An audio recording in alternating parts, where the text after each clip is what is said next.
Morning. It's 10 o'clock a.m. The Subcommittee on Government Operations and the Federal Workforce will come to order.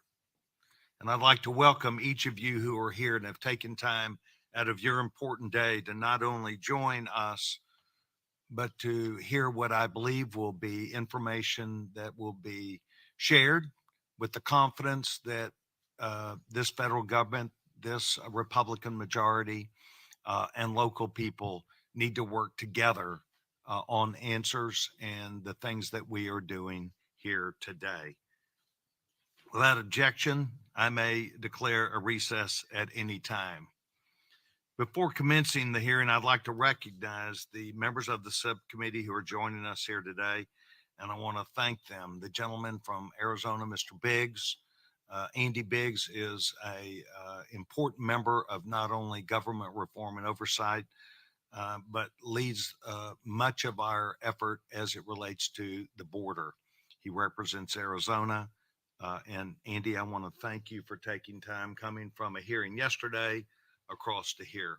Also, the gentleman, Congressman Chuck Edwards, who is from North Carolina, who was with Chairman Biggs yesterday, and maybe the day before in Arizona. And I want to thank both of them for coming to this rain-drenched area of Florida as we do this hearing.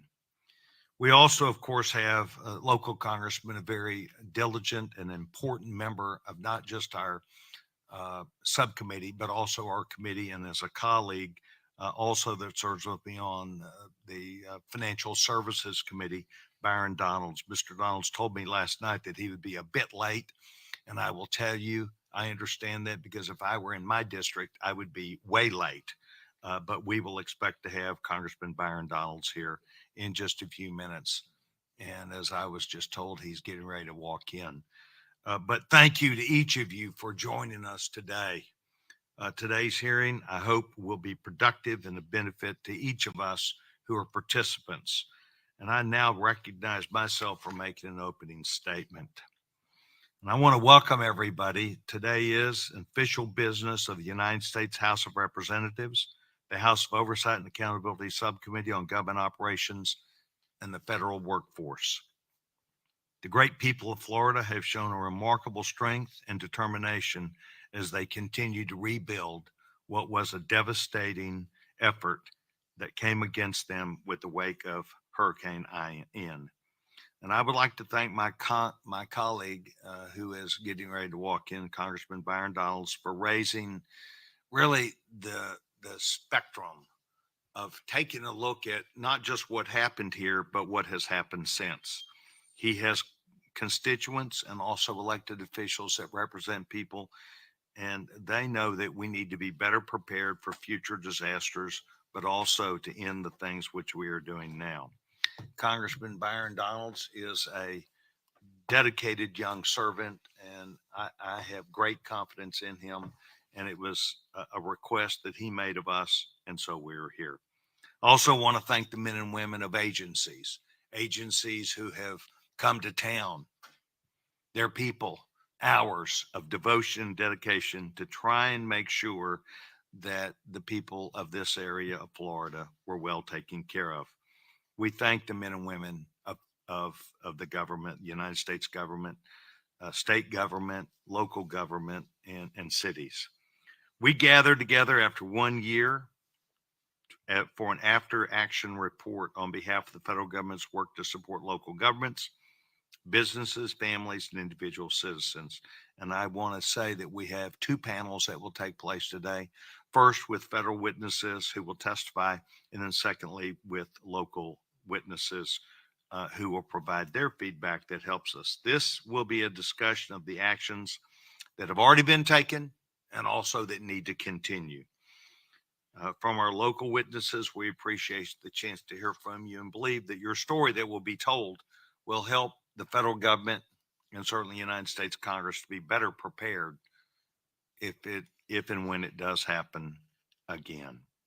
I've had the opportunity to speak to each of our witnesses prior to the hearing, and I told them that I want them to know that their testimony is appreciated, and I want them to be a part of a productive conversation, a conversation that will take place whereby we can work with it and make things better. While we're currently focused on this effort, we all know that it won't be the last time that federal, state, and local governments must come together to help rebuild communities. And this morning, as we woke up, we saw how Hawaii, the state of Hawaii, is going through something that's similar, but that is total destruction of many cities. Our prayers go out to them. The people who are involved are Americans, and our federal government and the United States Congress need to play a key role in what they're doing. Natural disasters are not rare, but we know that the financial loss and the size and scope of this last hurricane was huge. So I want you to know that we're committed to thanking FEMA, SBA, and HUD and other agencies, but we should not forget also our first responders, the men and women of law enforcement, the men and women of fire units and EMS. They were on the front line. They felt the brunt of this also. And part of the discussion that I heard last night from our witnesses was their need to keep those, have those people stay in affordable housing where they had been. And that's part of the discussion that will take place today. So we're delighted to be here. I want you to know that I think us being here can make a difference, but the difference that we need to make is supporting our colleague and the people of this area. And I would like to defer now, if I could, to the distinguished gentleman, Mr. Byron Donalds, for any opening statement that young congressman would choose to make. Gentleman's recognized. Thank you, Chairman. First of all, Chairman, I really want to thank you and members of the committee for coming down to Southwest Florida for this hearing. The devastation that occurred here in Southwest Florida a year ago was it was breathtaking. And we've been through hurricanes before here. It's something that the rebuilding effort is not something that's far from the minds of people from this part of the state of Florida, even from Florida in general. But the level of devastation from flooding in particular is something that none of us really could understand the magnitude of. Those early days post storm were rough, but what we saw firsthand were a lot of agencies, federal and state and local, um, try to come together to get this area back on track. Some miraculous things occurred through that. Um, but the one thing that's always was always clear about the people of Southwest Florida was their resiliency. Chairman, I could tell you we had residents on Fort Myers Beach who hunkered down through this storm, which was shocking to me, but they did and did not bat an eye. When some of them were, when they were asked to leave their residences, their refrain to me and to a lot of local leaders was absolutely not. This is my home, and this storm has passed, and we're going to do everything we can to rebuild. To the people of Sanibel Island, who literally saw their entire causeway destroyed right in front of their eyes, instead of obviously there was a lot of desperation at the time, but they had a very major can-do spirit, and they were on boats going back and forth to Sanibel Island, trying to clear debris from their homes, trying to start that process of building back. People on Pine Island, as the Matt Lachey Bridge was washed out, they were on the phone with me 2 days after, basically saying, "Byron, we're going to rebuild that bridge with the government or without the government. That thing's being rebuilt." That's a little bit of the mindset and the heart that has gone on here in Southwest Florida post storm. Um, my actions in particular, my offices, legislative activities basically ceased. They ended. And at that point, everything was about trying to make sure that all of our offices, whether it was here locally in the district office or the DC office, were available to provide any service, any resource, act as a hub for our constituents, those in need. We toured many areas of the district, from doing aerials over Sanibel and Fort Myers Beach, and Matt Lachey. It was even being on the ground, right here locally in the Harlem Heights section Southwest Florida, right off of San Carlos Boulevard, trying to assess the damage of those on the barrier islands, those who are on the mainland, so to speak, but right off of the low-lying areas, right in those low-lying areas, to assess their issues and what was going on there. The devastating impacts to the Southwest Florida community were immense. I mean, we saw the pictures all over the news and all over social media of massive, boats in roadways, and you would see cars and mangroves, and etc. And we still have some of that stuff is still there, present to this day. There were organizations from all around the country that made their way to the district. Strangers, nonprofits, people would bring food, people would bring supplies. All that they could do to try to help our area recover. You had nonprofit groups, churches coming together to strip drywall, to scoop out mud, to get carpeting out, and in a lot of the mobile home parks in our area, you had nonprofit groups come in to try to help people who this was their retirement, this was their home, and as they were watching the particle board floors evaporate from a combination of water damage and heat, trying to help them find a new place to go to. Um, we've had groups come in as this with laundry services, etc. Simply put, the recovery efforts were massive, but they're still not done. And there's still, although we've made a lot of progress in a lot of areas of Southwest Florida, there's still much to be done. I really want to thank the chairman for scheduling this hearing today, to discuss with government officials from FEMA, from SBA, and from HUD, which are the three main federal agencies that oversaw Hurricane Ian response from a federal level. I look forward to this hearing as we take an overall view of the efficiency and the effectiveness of the federal government's Hurricane Ian response. I look forward to having a blunt and open conversation today with which will ultimately improve disaster relief efforts in the future.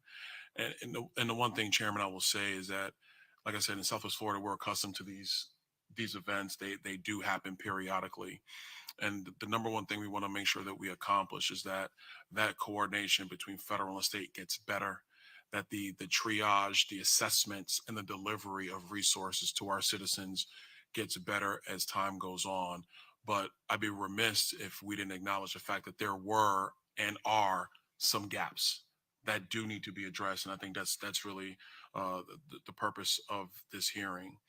And so, with that, Mr. Chairman, I'm going to yield back to you. But there's a couple of things I do want to enter into the record, if I may. Without objection, gentlemen, will let me hear those. First is testimony from the city of Fort Myers Beach, outlining the proposed action plan to improve federal disaster relief. The second is testimony from the city of Cape Coral, expressing their perspective on the federal government's hurricane release efforts.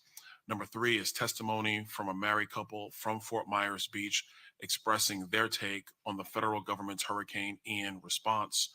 Fourth, testimony from Randy Denzer, who was a volunteer from Texas who traveled to Southwest Florida to assist with Hurricane Ian response. Fifth is an article titled "Man Refuses to Get Off His Fort Myers Beach Roof, Protesting FEMA Regulations." That was a Wink News article. Six is an op-ed that I published titled "Lessons Learned from Hurricane Ian, Let's Embrace Nuclear." Seven, a letter from Southwest Florida's only shortline railroad, Seminole Gulf Railway, relating to Hurricane Ian recovery efforts. And eight, a letter that I sent today to the U.S. Postmaster General Louis DeJoy, requesting that the United States Postal Service extend its mail forwarding deadline by another 6 months to assist my constituents that are still rebuilding their homes and recovering from Hurricane Ian. And with that, Mr. Chairman, I yield back. Gentleman yields back his time, and I want to thank the gentleman for the people that are here that are constituents of Congressman Donalds.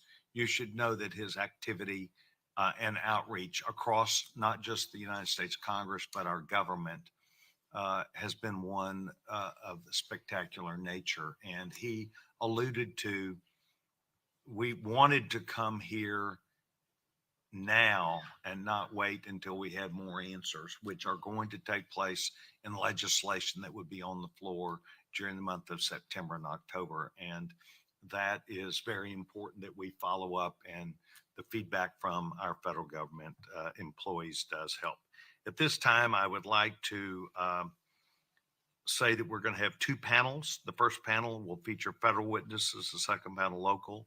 I'm pleased now to introduce the federal witnesses who have already placed themselves properly before this subcommittee.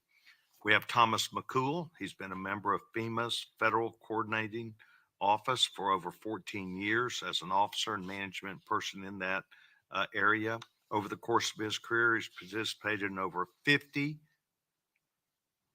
and this is amazing, 50 presidentially declared disasters, acting as CEO and FCO for a record of 31 of these events. Mr. McCool is charged with coordinating the federal response to Hurricane Ian for FEMA and from the storms that have happened down in Florida. So we have the person that is here from FEMA, Mr. McCool. Welcome. Francisco Sanchez Jr. served as Associate Administrator for the U.S. Small Business Administration Office of Disaster Recovery and Resilience. In this role, Mr. Sanchez is responsible for evaluating the priority of business and economic recovery by redesigning the agency's disaster enterprise to better support America's 33 million small businesses. We're delighted that he is here today.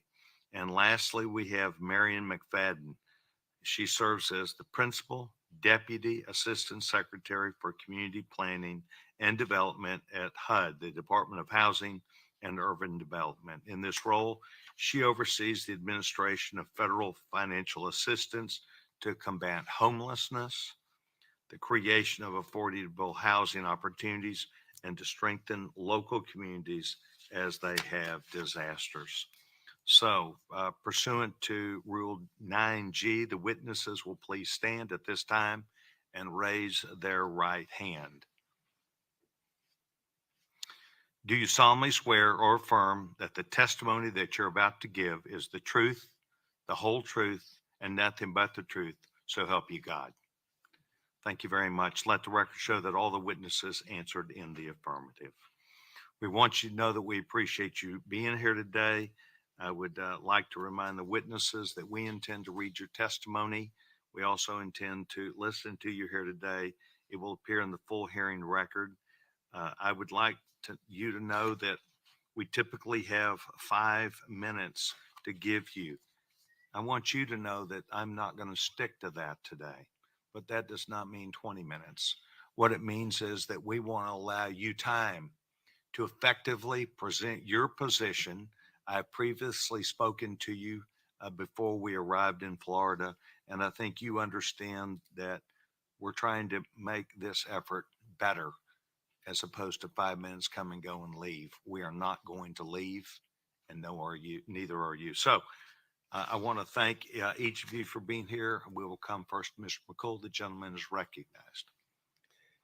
Chairman Sessions and members of the subcommittee, thank you for the opportunity to discuss FEMA's efforts to help Florida recover from the devastating impact on Hurricane Ian. My name is Tom McCool, and I'm a federal coordinating officer in FEMA.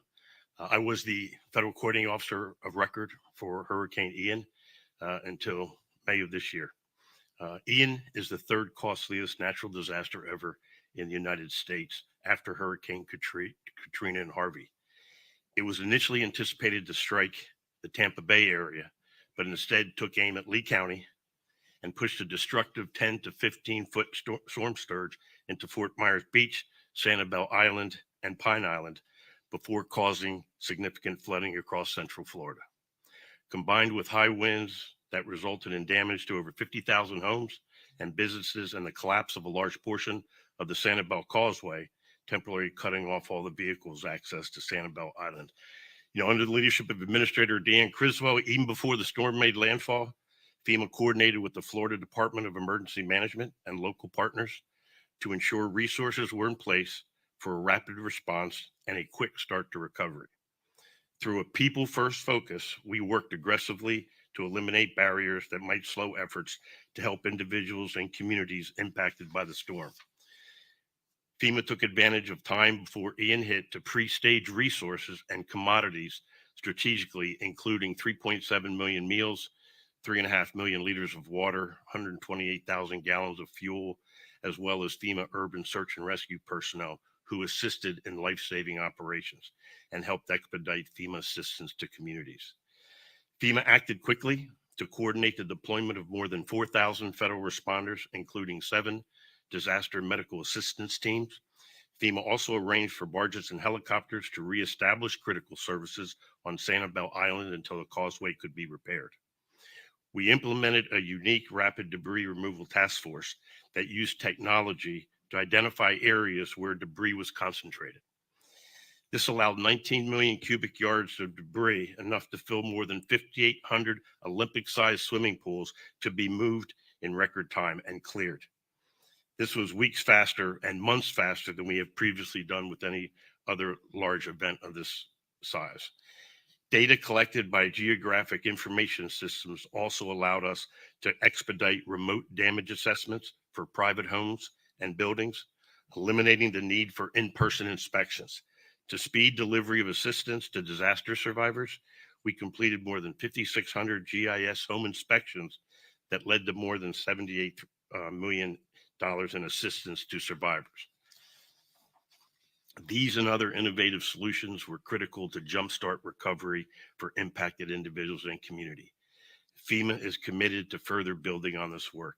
Now, 10 months after the disaster, more than $8 billion has been paid out to either direct financial assistance, SBA disaster loans, or flood insurance payments to help people, communities, and businesses recover. We know, and I acknowledge, there is still a lot of work to be done. For folks still working to get back on their feet, recovery never comes quickly enough. Housing and affordable housing remains a challenge for some survivors. We are committed for the long term, and we will be here until the job is done.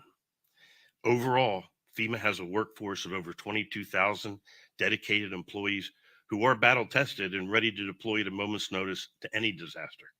We have personnel prepared to support life-saving response operations, including 4 national and 13 regional incident management assistance teams, 28 urban search and rescue teams, and 36 emergency communication teams.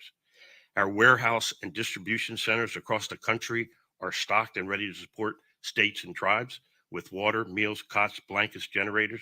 Beyond that, our pre-negotiated contracts and interagency partners are ready to meet the moment of any disaster that develops. Our approach to post-disaster housing continues to evolve based on successes and lessons learned from previous direct housing missions. Our goal is to deliver safe, durable housing for displaced survivors following any disaster, regardless of the location, scope, or scale. Last year, here was the first time we deployed a direct housing implementation team to expedite housing for survivors. We're also excited to continue to deploy a new public assistance initiative, the Public Assistance Navigator, to provide personnel to help applicants through the process of public assistance. Finally, as we do every year during hurricane season, we continue to amplify preparedness message. Always listen to protective action and guidance from local emergency management officials. Know your evacuation zones and routes. If told to evacuate, evacuate. And prepare to act while time is on your side. Thank you again, and I look forward to your questions.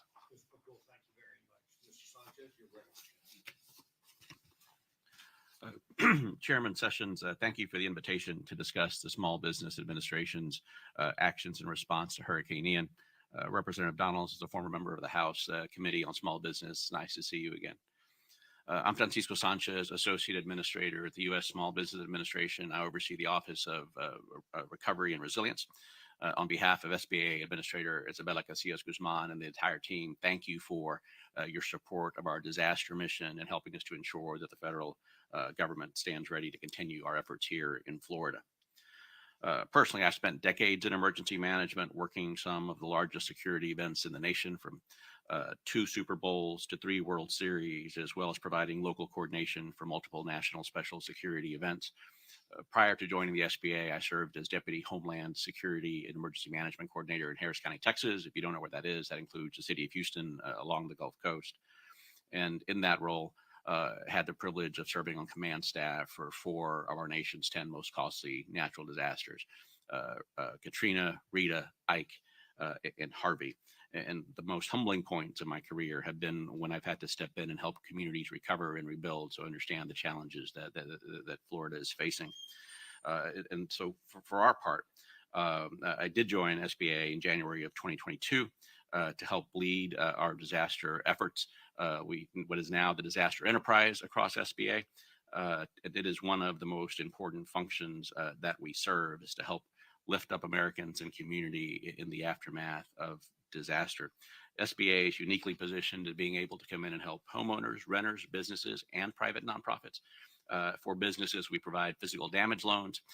If you weren't damaged, we can also come in and provide economic injury. For example, here where tourism is a big industry, if you weren't impacted but suffering some capital challenges, we help there as well.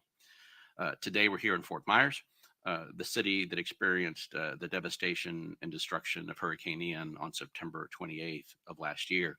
As Mr. McCool mentioned, this is the third most costly storm in our nation's history. And that obviously comes with some incredible challenges. On September 29th, President Biden declared a major disaster in Florida the day after the storm hit. And SBA on that same day was on the ground ready to deliver disaster relief in this community. A few short weeks later, Administrator Guzman and I traveled to Florida to visit with businesses, visit with local officials, and listen to how we could prioritize and deploy on the ground in a way that would meet local priorities. One of the things that we do is open business recovery centers to make sure that we can help local businesses and the economy recover. Working alongside with our federal partners and state partners, we also surge in at the disaster recovery centers at the community level. Actually, we are in the first disaster recovery center that opened after the storm. One of our most innovative approaches to enhance SBA's outreach here in Florida was the deployment of portable loan outreach centers, what we call PLOCs. They are lightweight, mobile, deployable systems that help us enable rapid response to some of the most damaged and vulnerable locations. And so one of the things we saw here is communities where facilities couldn't open yet. There wasn't enough power, limited issues and capacity. So they're basically tents, solar powered tents, tables, and our staff that go into those communities to make sure they don't have to wait for help. That model worked. We deployed those in other parts of the state to make sure that we could meet the customer where they are. Since September of last year, we have approved more than $1.9 billion in assistance to 25,000 loan recipients. And of that amount, 371 million has been approved for businesses in these most impacted communities. Since that year, since coming up on the year mark, we opened 10 business recovery centers. 6 of those portable loan outreach centers that I talked about, and we supported 60 of the disaster recovery centers that are coordinated by our partners at FEMA and the state. And at the peak of the response, had more than 250 staff on the ground spread out throughout the state, helping ensure that we could recover. Most recently, for example, as we continue that outreach, our team made more than 14,000 calls to businesses by telephone to try to touch those survivors, engage with them, and let them know that we're still here and that we continue to help. And we will continue that effort. Both the president and Administrator Guzman made it clear that we would be here as long as it takes. I'm here to reiterate that and to tell you that we continue to be on the ground, and I don't see us going anywhere anytime soon. We've got some long work to do. So I appreciate the opportunity to tell you a little bit about what we've done, but more importantly, from the local perspective and having been there, to continue that dialogue to see how we can adapt, continue to pivot, and make sure that we are there for every step of the way to see Floridians recover. So thank you so much.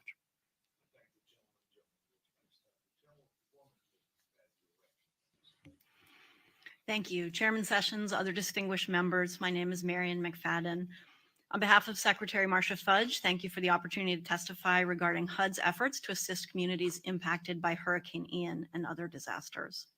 I serve as the Principal Deputy Assistant Secretary for the Office of Community Planning and Development, which provides about $10 billion annually to communities across the country and has allocated more than $10 billion in the last 3 years alone for recovery from the worst disasters.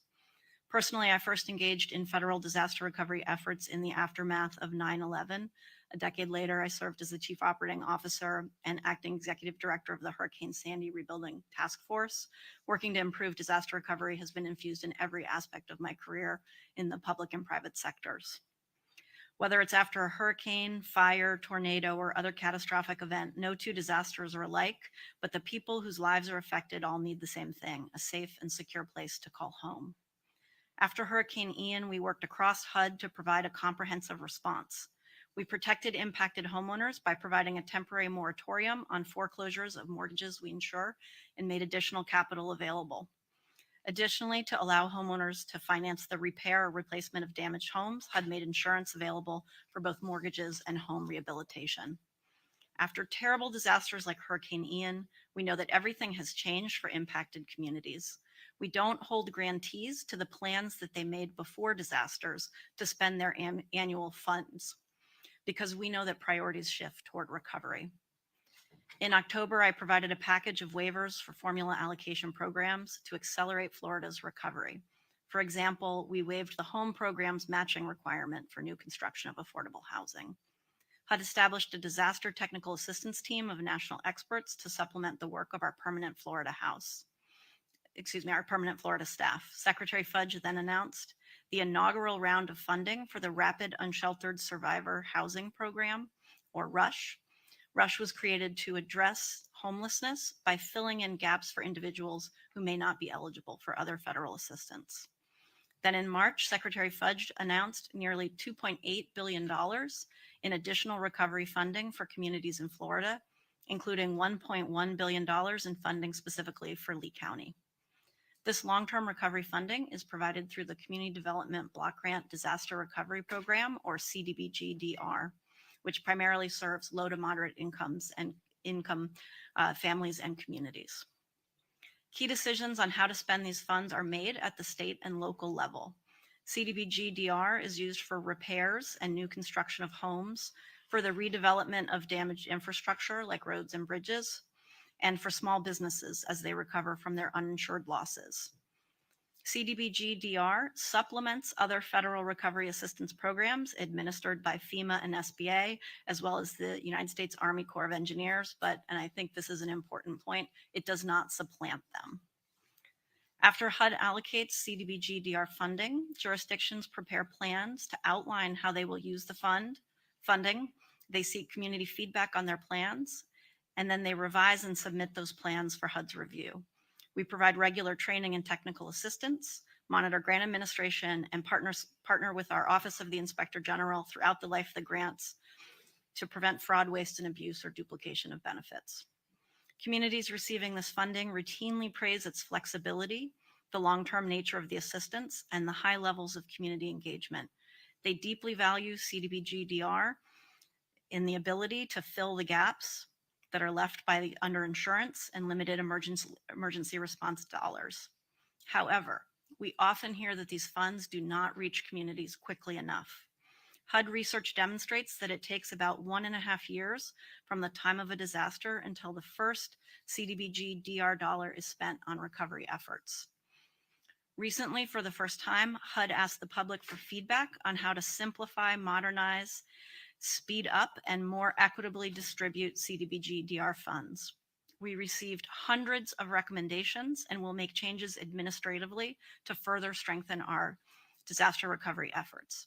However, the delay in assisting communities stems from the fact that there is no permanent, reliable framework for this aid. CDBG-DR lacks both standing statutory authority and an annual appropriation. As of January 2023, Congress appropriated a cumulative total of almost $100 billion for the CDBG-DR program through individual supplemental appropriations. The President, the HUD Office of Inspector General, and GAO recommend permanent authorization of CDBG-DR as a way to remove uncertainty about what resources will be available to allow communities to better plan recovery activities and quickly deliver assistance. In conclusion, at HUD, we are all committed to supporting Florida communities through their entire recovery, and I look forward to any questions you may have. Thank you.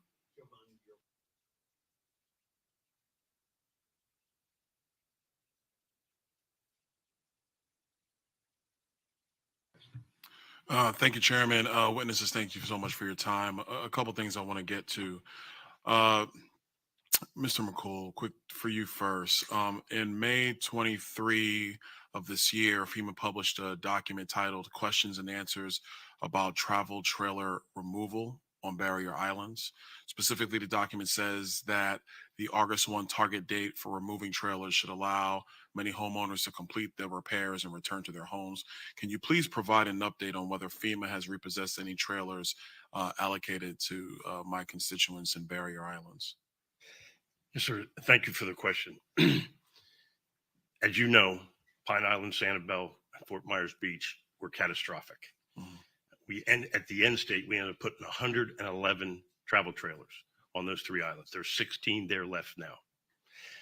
Those folks that have moved out have either moved into another FEMA facility, like a direct lease, an apartment, or their home has been repaired. And there's 16 households that have elected to stay, and they know the risk that they're under. Okay, but let me follow up to that question, because there were two issues surrounding travel trailers. The first was the initial deployment, which, in my view, took forever and a day, considering the fact that we had people who were instantly displaced. The second concern was there was a concern with FEMA around FEMA's regulation about putting travel trailers in a flood zone, but Southwest Florida, we're in a flood zone for the most part. So can you speak specifically to the initial delay and to the regulatory issues surrounding FEMA's position around travel trailers in a flood zone, considering the fact that the disaster area is in a flood zone?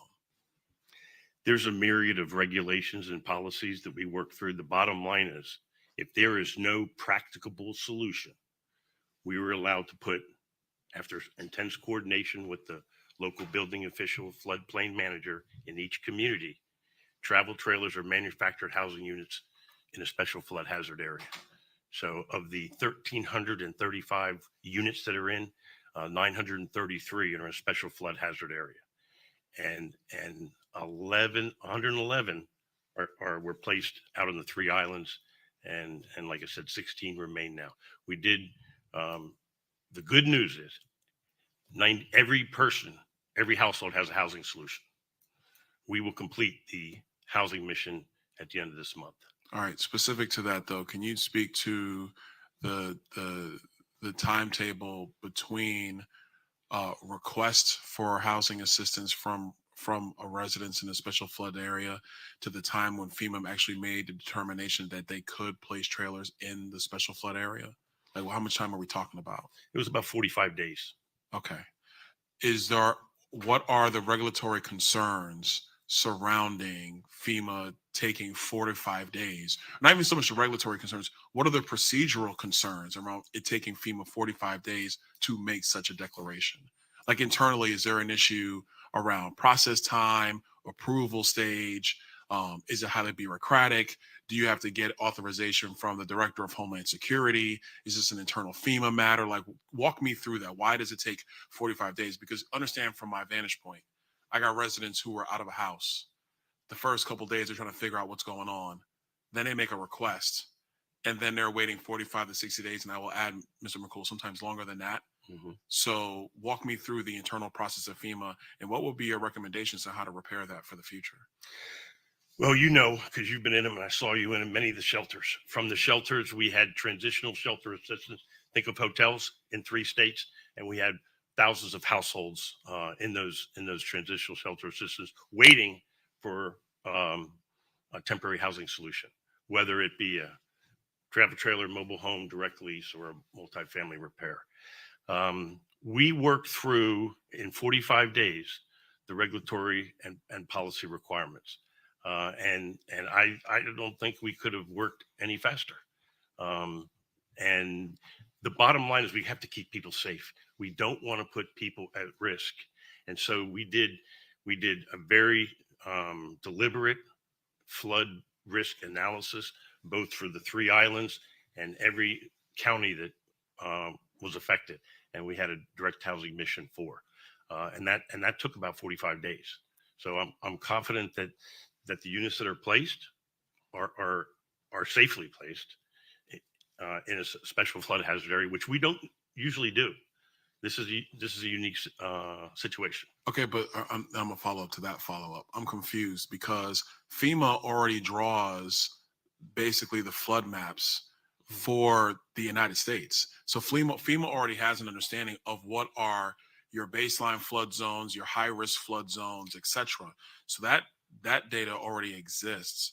So let me ask you this way: what would you say? What would you recommend to Congress to essentially alleviate or to make it far more streamlined the regulatory burden you're under for making these disaster decisions? Because the number one thing we want to make sure occurs is that the Federal Emergency Management Agency can be depth and flexible enough to respond to emergencies in real time, not go through regulatory checks while people are struggling in real life. So what would you recommend to us in terms of what are the regulatory or statutory changes FEMA might need so that we don't have to go through, for lack of a better phrase, a bureaucratic workflow like this in the future?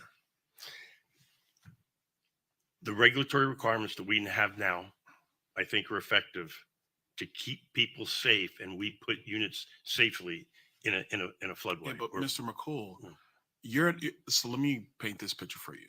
It is now October 24th. You're a month displaced, 28 days. You're in a shelter. You're not quite sure what is going on. It is still hot here in Southwest Florida. How are you safe? Or better yet, let's say you're not in a shelter. What if you're somebody who's still living in their structure because they choose not to go to a shelter because they don't want to leave their property behind? How are they more safe living in their house that is damaged by storm while FEMA's going through a process to establish if whether a travel trailer can sit in their driveway on Fort Myers Beach, where if you just walk down the street of Fort Myers Beach, although there was a ton of debris all over the place, as long as you clear the pad, the trailer can sit there. Like, walk me. That's what I'm trying to understand. And as I ask that question, I'm saying that not from, with all due respect to my staff, not a list of questions my staff has. That's talking with people who are on the ground day 1, day 10, day 25, trying to figure out where is the housing mission with respect to FEMA. We're now in August. So, okay, the housing mission, to your words, are about to be finished, but the storm was 10 months ago. Sir. So that's what I'm trying to ascertain. I don't know if you can help me with that. Every case is different. We talk to each survivor 22 times before they go into a household. Access and functional needs, family composition, the placement of the unit on your private site or getting a commercial park, removing the debris, identifying a group site, all that takes time. Okay, let me ask you this. What are some examples of unintended consequences that FEMA has experienced based on specific United States code provisions passed by Congress over the years? You've been doing this a long time. I'm quite sure internally you guys are like, oh my gosh, I can't believe they passed this back in 92. This was stupid. Or I can't believe they did this post Katrina. I got what they were trying to do, but it's not really helpful. What are you guys internally saying about some of the stuff that's in the United States code that we can adjust? I'd like to get back to you on the record with the specifics of that, Congressman. On the record or off the record? On the record. Oh, okay, that's good. Mr. Chairman, I don't know if other members have questions. I got other questions, but I want to make sure I let the members have time if they want. Let's come to some agreement here that you have agreed that you will provide this committee and the gentleman, Mr. Donalds, that information that you do not have readily available right now. When would the gentleman be providing that? We'll work quickly with our staff at headquarters, and our goal is 2 weeks.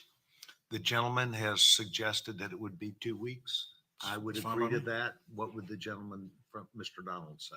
That's fine by me. We would that'll agree work. with that, Mr. McCool. Thank you very much. A professional response we expect and want to thank you very much.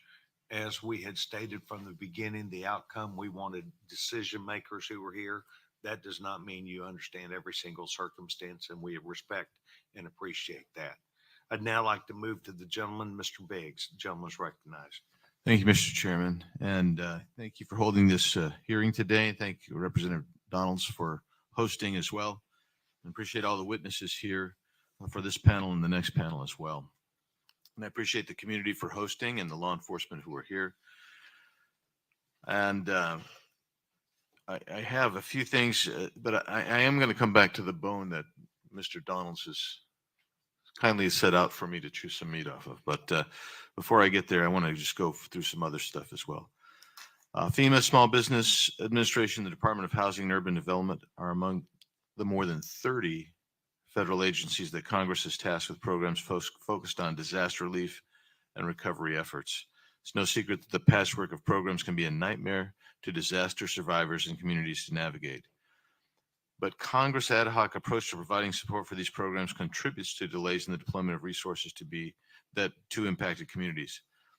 I think what Mr. Donalds is getting at, and what I want to make as the theme is Congress is as much responsible for any flaws in disaster relief as any agency, for sure. And that's why I think he's asking those questions, and that's why I'm going to follow up on some of those questions in just a second. I have concerns that even when we authorize programs, they may obscure the risk, financial and risk to actual lives that Americans face from natural disasters. This hearing is also incredibly timely. As we approach the one-year anniversary of Hurricane Ian's landfall, FEMA's most recent report on the disaster relief fund suggests that it will be depleted near the end of the fiscal year. The National Flood Insurance Program will expire on September 30th, and reports indicate that the Biden administration will be requesting as much as $12 billion in disaster funding at some point this very day. I appreciate the opportunity to hear from the members of the community who were impacted by Ian and from the agencies responsible. So, first, for each of you, can you discuss what funding your respective agencies may be seeking in this disaster supplemental and how that funding will be put to use? We'll start with Ms. McFadden. I'm not aware of any funding for HUD. Thank you, sir. Thank you. Mr. Sanchez. I'm not aware of funding needs, sir. Thank you. Mr. McCool. Yes, sir. I understand that a supplemental request will be moving forward imminently. I know that. That's what I just said. How much money are you asking for? Is FEMA asking for any money in this disaster supplemental? Yes, sir. I have to get the specifics for you for the record. Okay, I would really, since it's being requested today, I would assume that you could probably get that in the next 15, 20 minutes. You've got good staff there. I think they can make a call to HQ and find out for us. And I would like it before we leave the hearing to know how much, please. Yes, sir. So I want to get back to the thematically important topic that my colleague, Mr. Donalds, has brought forward. And I want to, he's such a diplomat, and he does it very nicely. And I'm not trying to be antagonistic. I'm just trying to understand.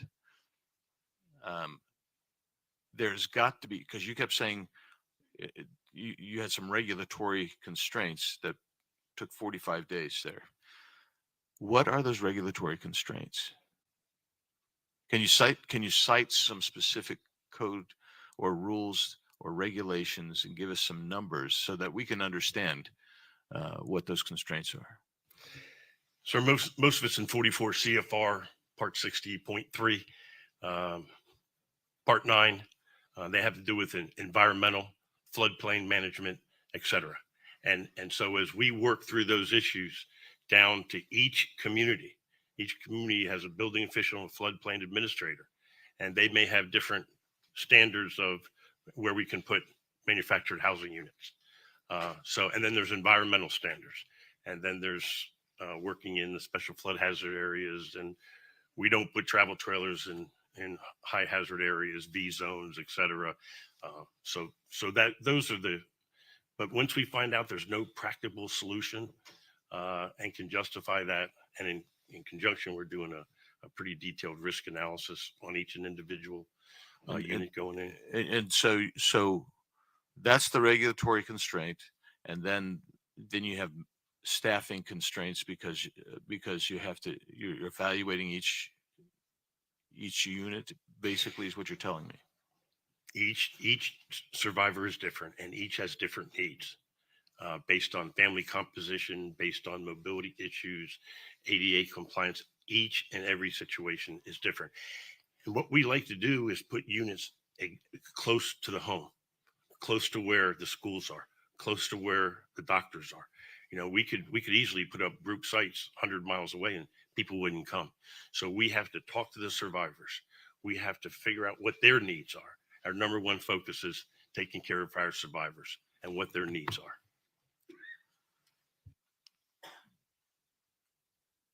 Ms. McFadden, I'm going to leave that to come back to Mr. Donalds at some point. I don't even have any time to yield to you, Mr. Donalds. If I did, I'd be yielding some time to you, but I'm over. But the chairman he's really relaxed on the rules today, which is I'm grateful for. So Ms. McFadden, in your written testimony, you mentioned that it takes around 18 months from the time of a disaster until the first CDBG-DR dollar is spent. This is, of course, assuming that Congress even appropriates funding. And this is a critical issue. This is one of the issues that I want people to understand. There are 1,200 unauthorized programs, departments, and agencies in the federal government today, accounting for over $500 billion of spending, even though those programs are not authorized, including what we're talking about today. And in September, if we don't do anything more, that'll increase to over 1,500 and approach $1 trillion in spending that's going to unauthorized programs. What problems incur because Congress has failed to act to reauthorize the program, Ms. McFadden? Thank you for the question. The first problem is when the worst disasters happen, my counterparts at other agencies immediately start moving funding, start working with survivors. We wait and hope, for the most part, that funding will be made available. Because we do not have a permanently authorized program, we have been advised by our lawyers that we can't write regulations. So it's unclear to communities if they get the funds, what the rules will be. And so they have to. Can I just interrupt you on that point just for a sec? Because there is no authorization, you can't write the rules. And so every disaster has a different set of rules. We have to publish. Provided you get the money and authorization. Exactly right, sir. We have to publish the rules as a Federal Register notice. So we have heard from communities in jurisdictions that have had multiple years of funding, how frustrating it is to have to track back to old Federal Register notices to try to understand the rules as they're administering multiple grants, which may change over time. The benefit to that, going back many years, was that we could take lessons learned and apply them. But now that we have been in this business of doing disaster recovery for many, many years, every year or every other year, we know that we are ready for a permanently authorized program and a real rulemaking process to remove that uncertainty. Thank you. And I'm way over time, but I'll just tell you that gets back to my part of this theme is that Congress has as much to shared blame as any agency does, and Congress better step up and get itself together, not just in this area, but in those 1,500 programs, departments, and agencies. We need to determine if we're going to authorize them or not and get the work done on that. I'll yield back. Thanks. Gentleman yields back his time. Thank you very much. The gentleman from North Carolina, Mr. Edwards, recognized. Thank you, Mr. Chair. All of you, thanks for being here.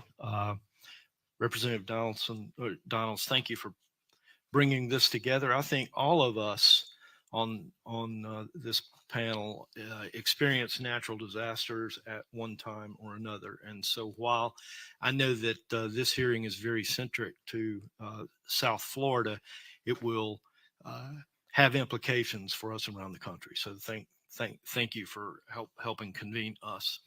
Mr. McCool, just real quick, Mr. Donalds had asked a question about regulations that might need to be looked at, and you said you'd get back to us in 2 weeks. This panel is certainly amenable to that. I'm just curious, why would you not have those answers available today? Why would it take 2 weeks to pull those together? Sir, I've been laser focused on Hurricane Ian for the last year, and prior to that, I'm a field person that manages the response to and recovery from. And I understand that with all due respect, because you've been dealing with that Right. for, let's say, the last 10 months. It seems to me like some of those would be top of mind, and I just find that very curious that you would need to say you needed 2 weeks to pull that together. That and because I've got limited time and I want Mr. Donalds to have as much time as possible, I'll move on to my next question. All of you had mentioned that, and I think we all agree, every disaster is different, but it seems like there are an awful lot of similarities. Uh, Hard winds come through, buildings get destroyed, houses get destroyed, businesses get closed, streets get flooded, uh, utilities go out. I mean, there's a lot of similarities that should not catch us by surprise. And so I'm just curious, after hearing you say or remind us that every disaster is different, how would you say that this disaster has been different than others that you have dealt with in the past? And I'd appreciate an answer from each of you. Ms. McFadden, we'll start down here. I would just highlight the coastal nature, the impact of so many folks living along the water and close to waterways. So in terms of thinking about resilience going forward, we need to be thinking about building up and thinking about elevation standards because it seems impracticable to try to move people very far away from the coast. All right, thank you. And so that strikes me by surprise because there's coastal nature, it appears to me, with most every hurricane that we experience. Mr. Sanchez, how was this disaster different than those you've seen in the past? Congressman, I appreciate your point. I think there are some similarities. I think we come in from a local perspective with some humility. You see one hurricane, you've seen one hurricane, but there are some similarities across that. And one of the things we continue to see across the board is we have more disasters, 18 separate billion-dollar disasters last year, 7 this year. Unfortunately, we'll probably break that record. Is we have an expectation from our constituents that we improve the sequence and then be better and quicker at delivering those resources, and how we bring in from our SBA, for example, our whole of SBA to that to be able to meet those growing needs. And so for us, I think one of the things that's been exciting is bringing the whole of SBA approach. We see here in this community some of the challenges on the coast where I come from is how do we also move recovery and time that to resilience as someone is rebuilding. We're starting hurricane season now, so we want to make sure they're more resilient for the storms ahead as well. Thank you. And so in the interest of time, I'm going to move on. I'll let you off the hook, Mr. McCool. I'm going to move on to my next question. Is there a regular process after a disaster like this where multiple agencies drop back after the fact and talk with one another to do a formal after action review? I mean, it obviously requires a lot of coordination between multiple agencies. I'm just wondering, is there a formal process in place for you to do that? And if so, has that taken place yet after this disaster? Mr. McCool, we'll start down here. Yes, sir. Thanks for the question. We currently have 7 other federal agencies in our JFO right now. So we have, and they're focused on the long-term recovery. Matter of fact, we are doing a pilot program with SBA. We have 20 SBA staff looking at the long-term recovery for this disaster, which was catastrophic. So yes, of the 4,000 staff from the FEMA side that were deployed, each of them have formal AAR processes and lessons learned that they do. And we coordinate with our other federal agencies. And is there a report provided to Congress or some other entity after this review is completed? Our report is forwarded to headquarters. I'll have to get back to you to see if it's sent to Congress, sir. All right, thank you. I'd like to ask one more question real quick, because this has implication to us in the mountains of Western North Carolina, where one of the most recent disasters for us was complicated by what has been described to me as a over complicated application process.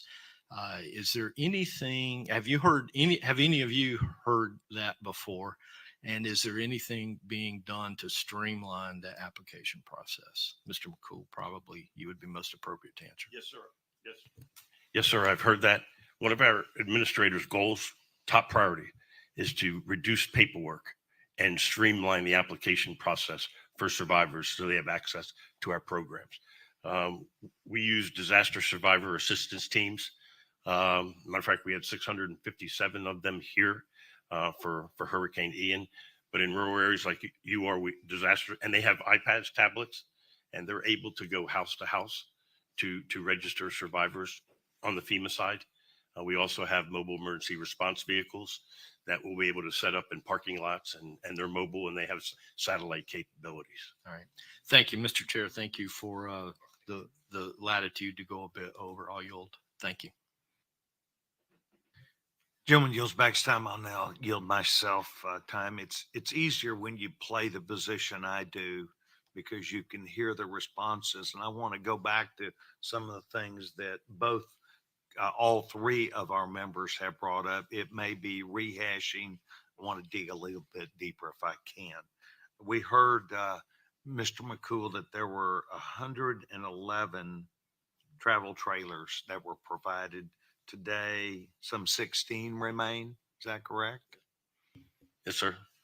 You brought in some 250 people to help, and I know they're not all into the trailers, but they're into removing dangerous items, preparing long-term planning, each of those things. It seems like to me that some of the rules and regulations related to that could be streamlined. I think you've agreed to look at some of these things, but I'm interested in what Mr. Edwards said about this report, what might be an after action or a mid action report. I believe that you at FEMA are the lead on behalf of the efforts that go on here. Is that correct? For the temporary housing mission? Yes, No, sir. I'm sorry. Let me go back. Got the housing. Is there a lead for the federal government from Article 2, which are these agencies? Is there a lead person who is in charge of or was in charge of coming down and coordinating the response on behalf of the federal government?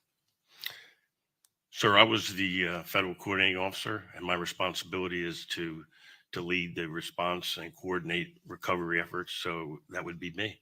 And this is what I'm suggesting. So in my opinion, FEMA, you would be that lead coordinator. Yes, sir. That means that you would be responsible with some sort of a battle plan, so to speak. You would coordinate with SBA, you'd coordinate with HUD, you'd understand these other agencies that were involved. Yes, sir. And you believe that that response that you've got may or may not exist, that report, and it may or may not have gone to Congress? I don't know if it's gone to Congress, sir. I will check and get back to you for the record. But one exists. This overall plan, FEMA as the lead is responsible for the coordination. That would tell me that FEMA, the coordinator, was aware of circumstances, the need, the result, the interaction, the moving the government towards their answers across the board.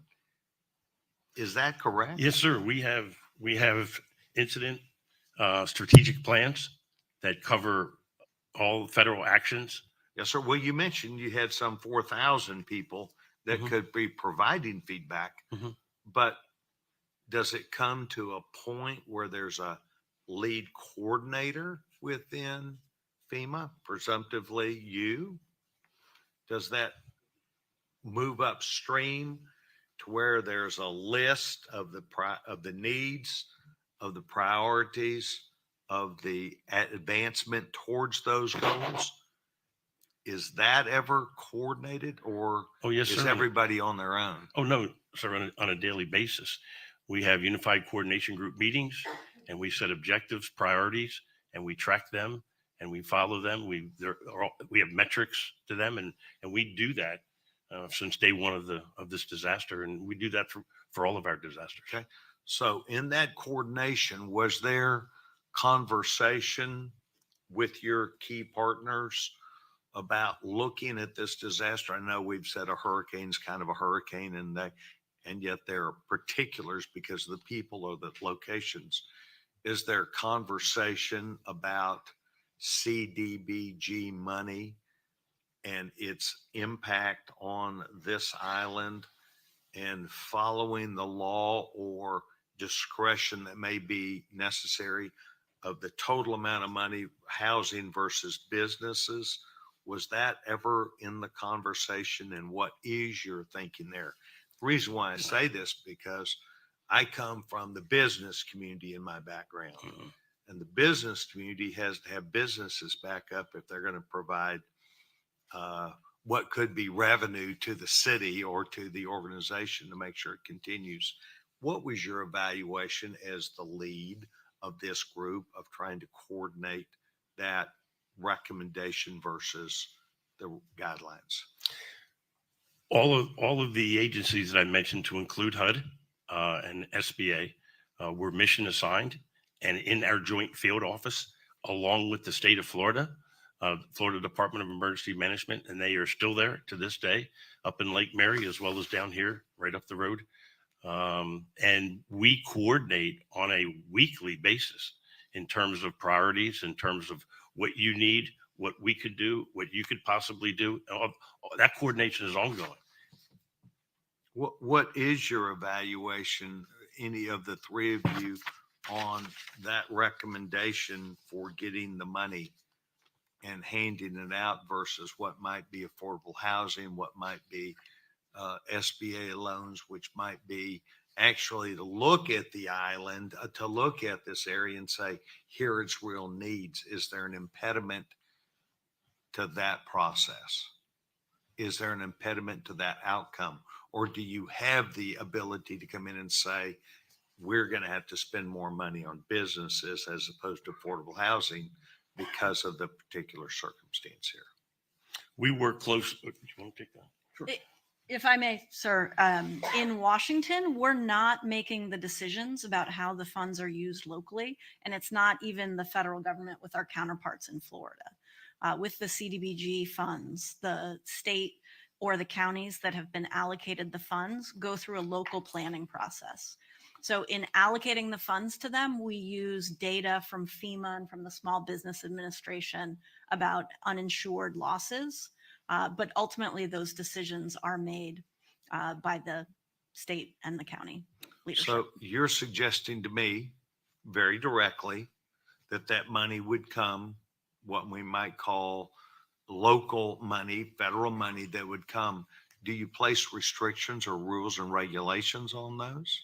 It's federal money, so of course we do, because we Okay. need to ensure compliance with all the laws Okay. and the regulations. We are transparent in the data that we use in allocating, and we say essentially, this is how much housing need we think you have, how much small business need, and how much infrastructure need. So there's a recommendation. And if you want to use it differently, come and talk to us. Show us how your local needs are different from what the federal data reflects. Is that within the discretion or a waiver that we spoke about in the beginning? Depending on the unique circumstance, but we routinely see communities spending their money moving amongst the pots differently from how we initially did the allocation. Would that be up to a county to make that decision? Would that be up to a state to make that decision? In Florida, it would be either, because we made allocations to the state as well as to multiple counties. So whoever has the direct relationship with HUD is the decision maker about how to do that plan. Once they make the plan, they can amend the plan as well. They're not held to it. Have they sought some of these waivers that you have not approved? Unfortunately, we're just at the starting gate now with the money. So there are 2 plans out for public review. Nothing's even come into us. All the plans will come to us by September 20th.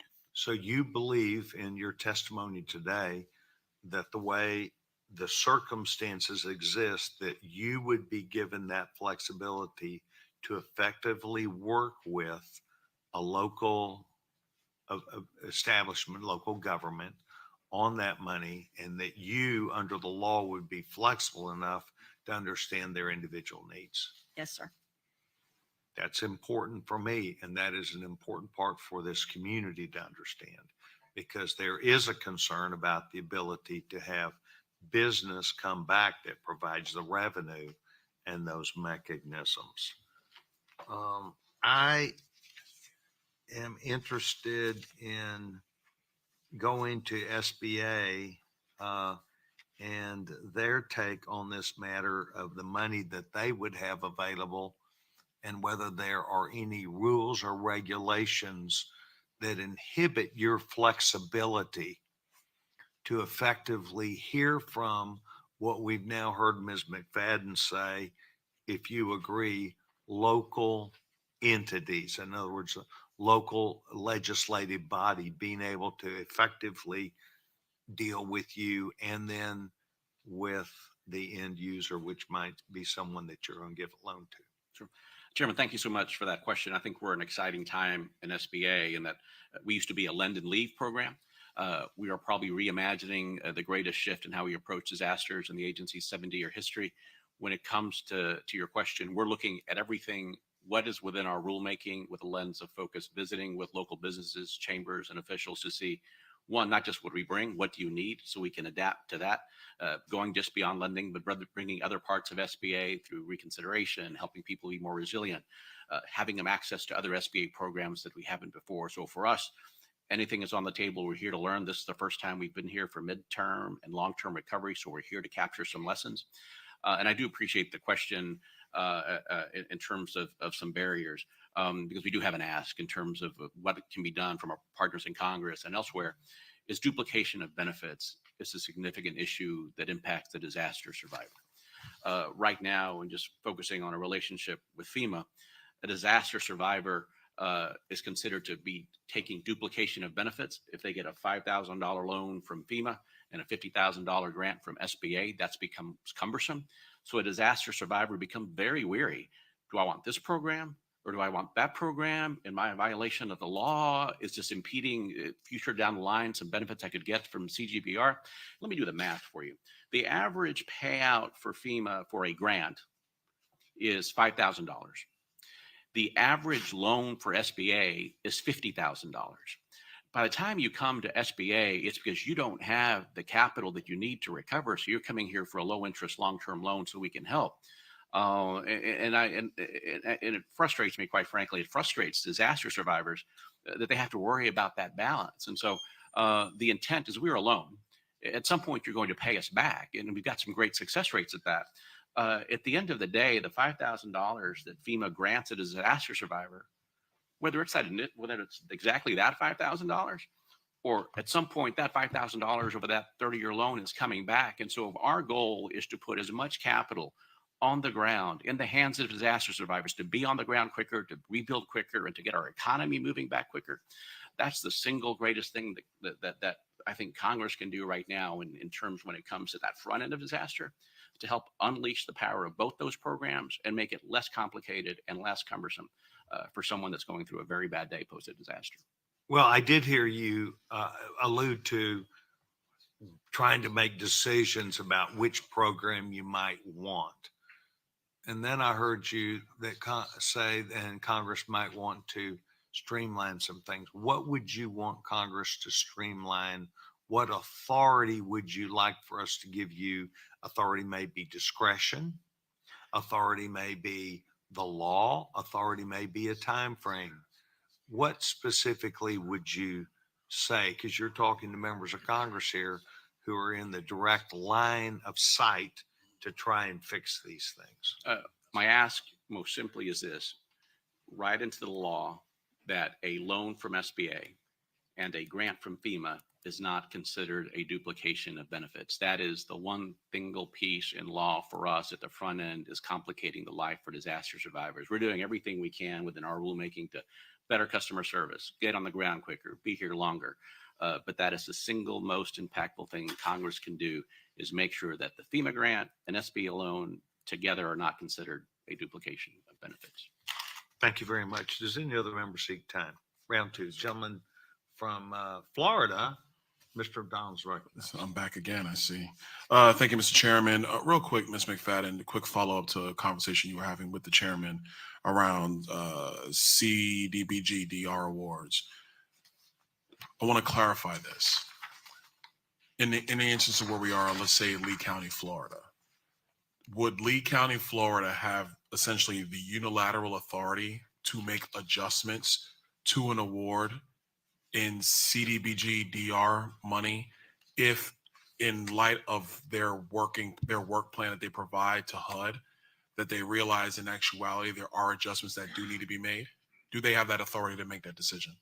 Not unilaterally, sir. We need to have some conversations to understand why the current needs of the community aren't what we reflected. So per statute, 70% of the funds have to primarily benefit people in communities that are up to 80% of area median income. So if there's any hope to do other than primarily benefit low and moderate income people, that's definitely going to require a waiver. Quick. But when we look at between the different categories of activities, we need to have some conversation, but the permission to do that won't be unreasonably withheld. Okay, so quick follow-up to that, because you make a key point about their percentage of median income. If the county or counties or state, and this is a more broad question throughout the country of this kind of a program, if the determination is made that key infrastructure improvements are critical to the livelihood of said residents, is HUD open to that interpretation of disaster recovery awards under HUD? Historically, we have granted waivers when to serve low and moderate income people, you have to do something that's going to serve all the people. For example, doing infrastructure repairs. Okay, thank you so much for that. Mr. Sanchez, missed you the last time. I'm back. Obviously, we do understand here about SBA disaster recovery awards. You stated in your testimony that 1.9 billion was approved by SBA. I'm gonna assume when you said the impacted area or highly impacted area, 371 million. That's, for argument's sake, let's say it's specifically to the Barrier Island region here in Southwest Florida. Is there a disconnect between loan approval and loan disbursement? And the reason why I ask that is because I've had several constituents who were frustrated with SBA, that SBA would give them an approval for the loan, but disbursement is at some time off in the future that SBA never told constituents when disbursement was going to occur. And the reason I ask that is, recovering banker, if I approve a loan, like next day, we're dispersing funds. So can you speak to that? Sure. Just a point of clarification, the 1.9 billion is for the entire disaster. The 371 million is for businesses specifically. Typically, lending works out 80% homeowner renters, 20% businesses. Fair enough. But in disbursement, there is a disconnect, and I think we're tackling that. You've heard it from your constituents. I've been here at least 4 times meeting with local folks. I've taken some of those constituent calls myself to figure out what the issues are. The best way to think about it is there are grants, and then at the end of the day, we're still a complex financial transaction. We're trying to figure out how to make it less complex and more customer driven.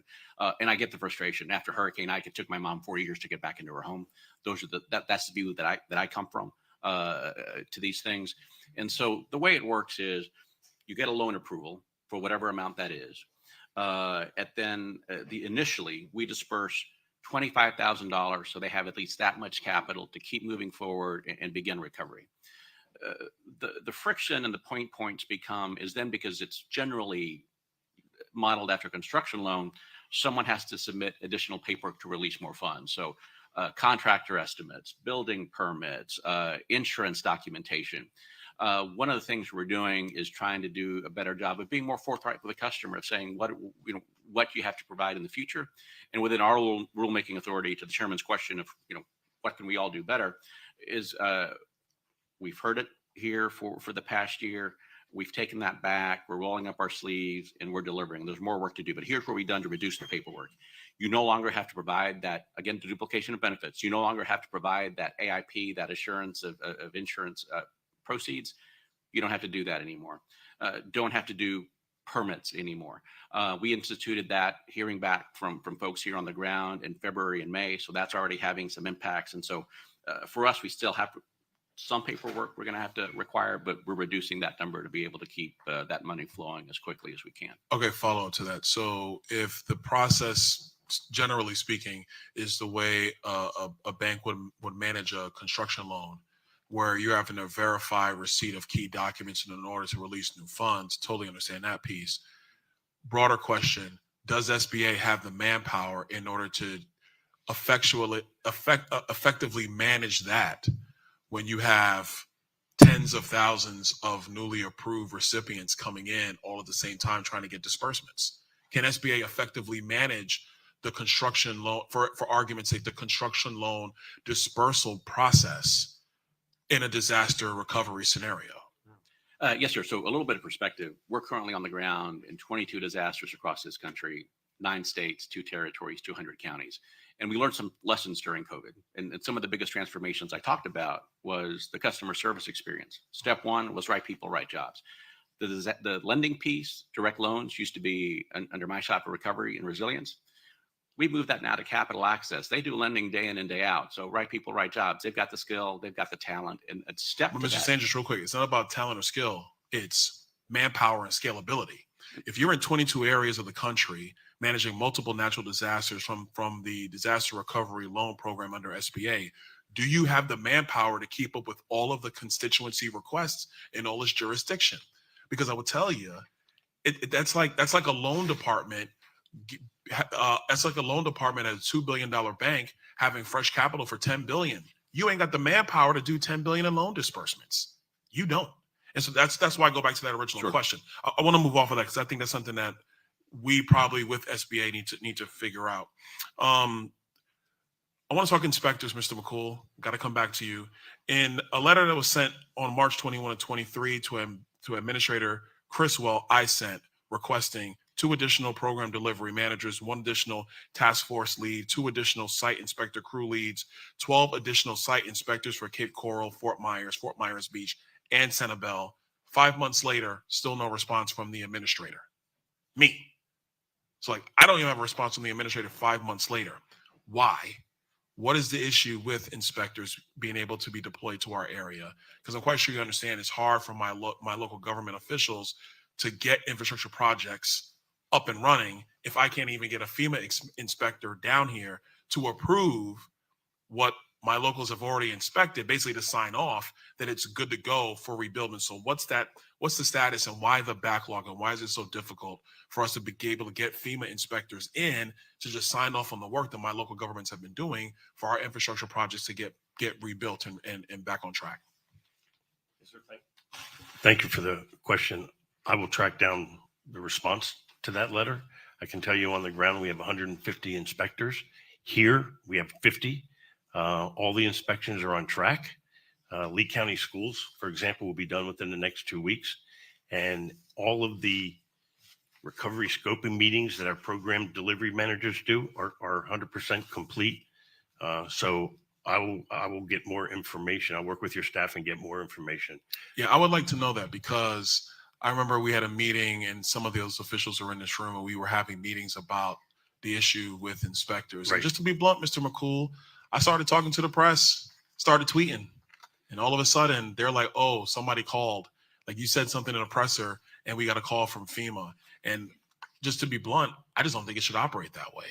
Regardless of who the member is or what the constituency is, if they need to be able to get those inspectors into the area in almost in a strike force type of response, then that's just what needs to be figured out. And again, that kind of goes back to one of my earlier questions about what are the statutory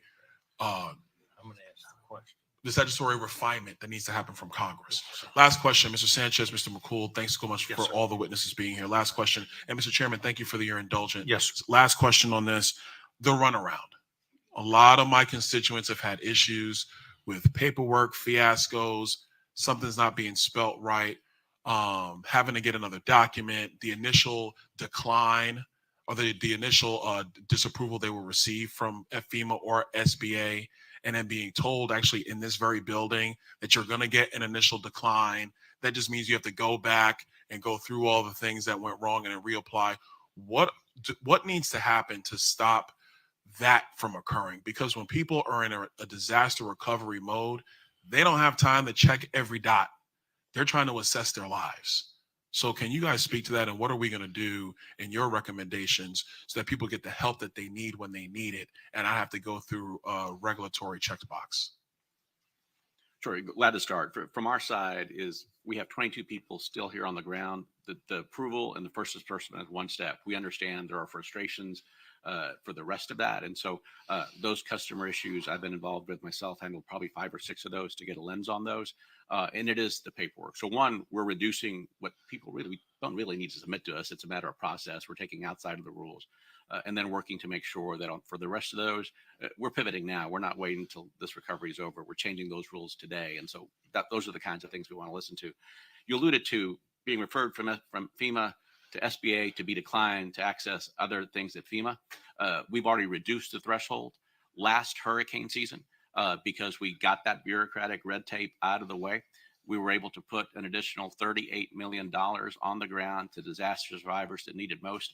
I think working with FEMA and our folks, local, state, and federal, I expect in that partnership that will be, I know from our folks on the other side of the table, I think it's less than a year before that's going to be done away with, so you don't have to go through that step. And so I know across the board, we're figuring out how we can do better, work quicker, and be more customer driven. So you're right. One of the things our administrators trying to do is cut down on the bureaucratic red tape and the access to our programs. For example, in the past, if you were a renter or a homeowner, you'd have only certain documents to show that to prove that.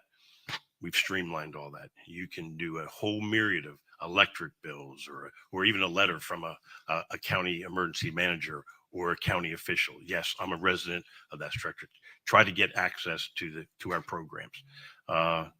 And we meet, as you well know, people at the worst time of their lives. And when they're in a disaster recovery center, maybe with a Walmart bag, we have to give them the personal attention that they need and deserve. And you have our assurance that our caseworkers at FEMA who are still on the job will not rest until every survivor gets what they are authorized to in accordance with our regulations. But we are working hard to reduce the red tape. Thank you very much. The gentleman from Arizona, Mr. Biggs. Thank you, Mr. Chairman. And out of respect for time for you, thank you all for being here again. And so I have a bunch of questions that I already have here that I didn't get time to ask. So, Mr. Chairman, per normal, I'm going to submit those questions and encourage and hope that all of you would respond to the questions because we'll submit questions in writing to you. And again, thank you for being here. And thank you, Mr. Chairman. I'll yield. Thank you very much. Mr. Biggs, in fact, has reiterated what I believe I covered with each of you at the time we not only made a request for you to be a part of this today, but personally with each of you that have agreed to be here. We're going to use this as getting us better. We're going to use it as an inward viewpoint of not only the United States Congress and its responsibility, but also the flexibility in laws and rules and regulations by which you operate. And I think what Mr. Biggs said is exactly right. And his insistence that I have seen in many areas, and that is we need to get better. But Congress does play a role in that, and your help in getting us there would be appreciated. And so I hope the spirit in which Mr. Biggs, Mr. Donalds, Mr. Edwards, and myself have approached you today, that we would receive back that opportunity. Thank you very much. The gentleman, Mr. Edwards, do you seek time? Gentleman's recognized. If I may, and I do have another, I do have several more questions, but we'll submit those in writing. Mr. Chair, if I might ask one question. Gentleman's recognized. In each of your opening statements, you seem to have indicated that we keep score by the amount of dollars that are distributed. And I'm not taking that away because we all live and die by dollars, but I'm also curious to know, do you live by or do you measure the effectiveness of your particular agencies by any performance metrics other than just how many dollars that we're able to distribute. And you can make that real quick. Mr. McCool, we'll start with you. Yes, sir. Yes, sir. Thank you for the question. In each of our program areas, we do have metrics, and we follow up on those metrics. I'll take housing for an example. Housing's tough. It is tough. We absolutely acknowledge that, especially in a special flood hazard area. It is tough. Our public assistance program, the roads, the bridges, the building the infrastructure, that takes time. And the billions of dollars that we will spend and work to achieve those goals, we track progress and measure success project by project. In Lee County alone, so far there's $180 million obligated for about 100 PA projects, $1 billion almost in the queue. So we measure each and every one of those project by project. On the individual assistance side, I mentioned housing, we're going out every month and we're meeting with the survivors and figuring out and trying to work to their permanent housing solution. So yes, sir, we do. We All have right, metrics that we Thank follow. you. I appreciate that. And in the interest of time, because I'm going to have more follow-up questions on these answers, I'll be very specific in the questions that I submit. So thank you for your indulgence, and thank you for being here. We appreciate you taking the time. Gentleman yields back his time. I'll be the last person to address this panel. And I want to also make sure that each of you know how much we appreciate not only your time, but the time in preparation, but also the time in finalizing this. When we come up with our questions, we'll get them to you. I would like to not ask a question, but rather to allude to an issue, because I think Mr. Edwards was there.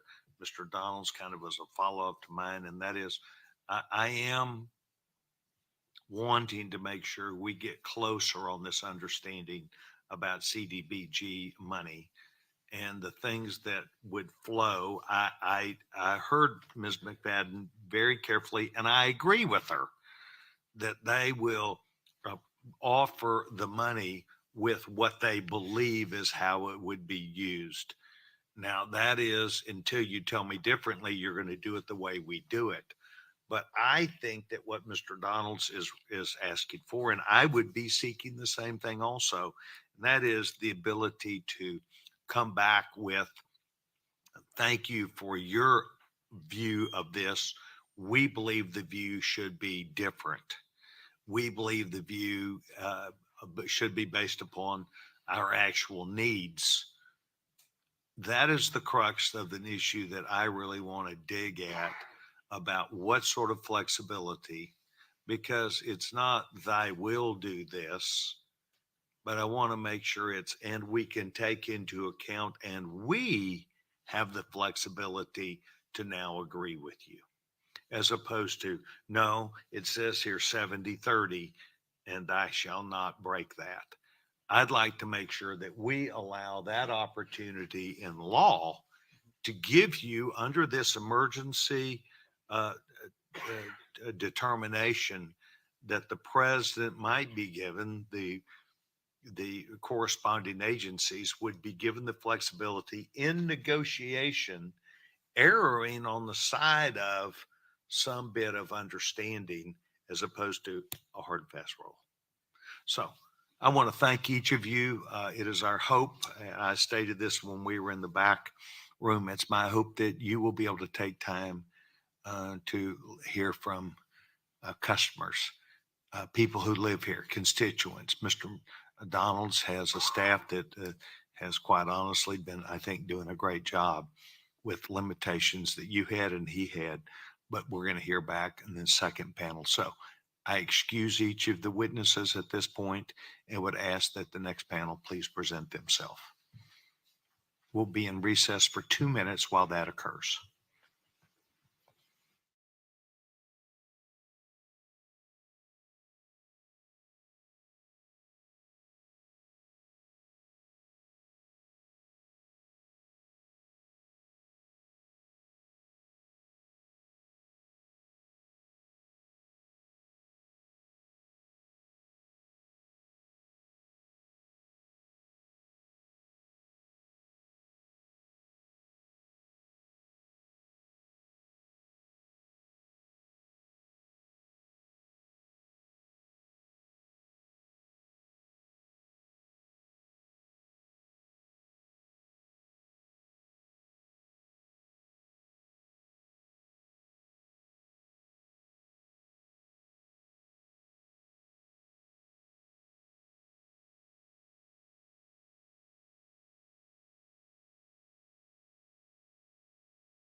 To order. I'm very pleased to move forward to our second panel and met each of these gentlemen last night and want to introduce them at this time. The gentleman, Brian Hammond, serves as chairman and District 4 Commissioner on the Lee County Board of County Commissioners. In the private sector, Mr. Hammond serves as president and CEO of the Greater Fort Myers Chamber of Commerce. His testimony today will provide insight into the issues that county-wide government faced in responding to this hurricane's impact. Secondly, the gentleman, the Honorable Kevin Anderson, was sworn in as the 62nd mayor of Fort Myers, Florida on November 16, 2020, after serving as the Ward 4 councilman for 2 previous years. Before taking office, Mayor Anderson served for 24 years in Fort Myers Police Department law enforcement. Mr. Anderson's testimony will also provide perspective about the challenges municipal governments in this region have faced following the challenges of the hurricane. Last, my friend Chauncey Goss is a resident of Sanibel, Florida, who, like other local witnesses and many in the audience today, lived through this hurricane and can attest to the challenges that Southwest Florida faced in its aftermath. Mr. Goss is actively involved in local business and regional government, but his testimony today will focus on the perspective of individual residents and families affected by the storm. Mr. Goss, I'd like for you to know that your father, Porter Goss, is a very dear friend of mine, served on the Rules Committee for a number of years, and I was honored to have served with your father. And it's my hope that you will be able to offer your father and your mother the best from our visit here today. Pursuant to Committee Rule 9G, the witnesses will now stand and raise their right hand. Do you solemnly swear or affirm that the testimony that you're about to give is the truth, the whole truth, and nothing but the truth? So help you God. Let the record reflect that all 3 witnesses answered in the affirmative. The gentlemen, you may be seated. We appreciate each of you being here today. We appreciate your balance and the time that you're spending to be able to work through and talk about things that are very difficult, painful to you, painful to others. But you're leaders. You're expected to come and bring your ideas to the table and to effectively present those. I am very sure that that is exactly where we are today, that each of you are prepared to present yourself in a way that will benefit not just this committee, but the people of this area. And I want to thank you very much. We'll move first. Mr. Hammond, the gentleman is recognized. Thank you very much. Good morning. Microphone. That microphone, please, sir. I Thank you, sir. apologize. Yes, sir. Well, good morning, Chairman and distinguished committee members. Thank you very much for coming to Lee County. On behalf of the residents of Lee County, I want to thank you very much for your interest in this topic. And would like to take a moment just to thank all of America for the outpouring of support and love in the wake of Hurricane Ian. This was a disaster like none other that we'd ever seen, and it felt like America wrapped its arms around us and was there for us when we needed it. So thank you. This morning, I would like to begin with some prepared remarks. At this moment, Hurricane Ian is ranked as the 3rd costliest tropical system to make landfall in the United States, only behind Hurricane Katrina in 2005 and Hurricane Harvey in 2017. As a native of Lee County, I can testify that Hurricane Ian struck a blow to our home like none other. We'd seen hurricanes before, but none like this. And recovering from a storm like this will take many more months and perhaps many more years. On September 28, 2022, Ian pummeled Lee County with wind speeds of 155 miles per hour and gusts of around 161 miles per hour. It brought 15 feet of storm surge. It destroyed more than 5,000 homes, 284 businesses. Another 910 businesses suffered major damage.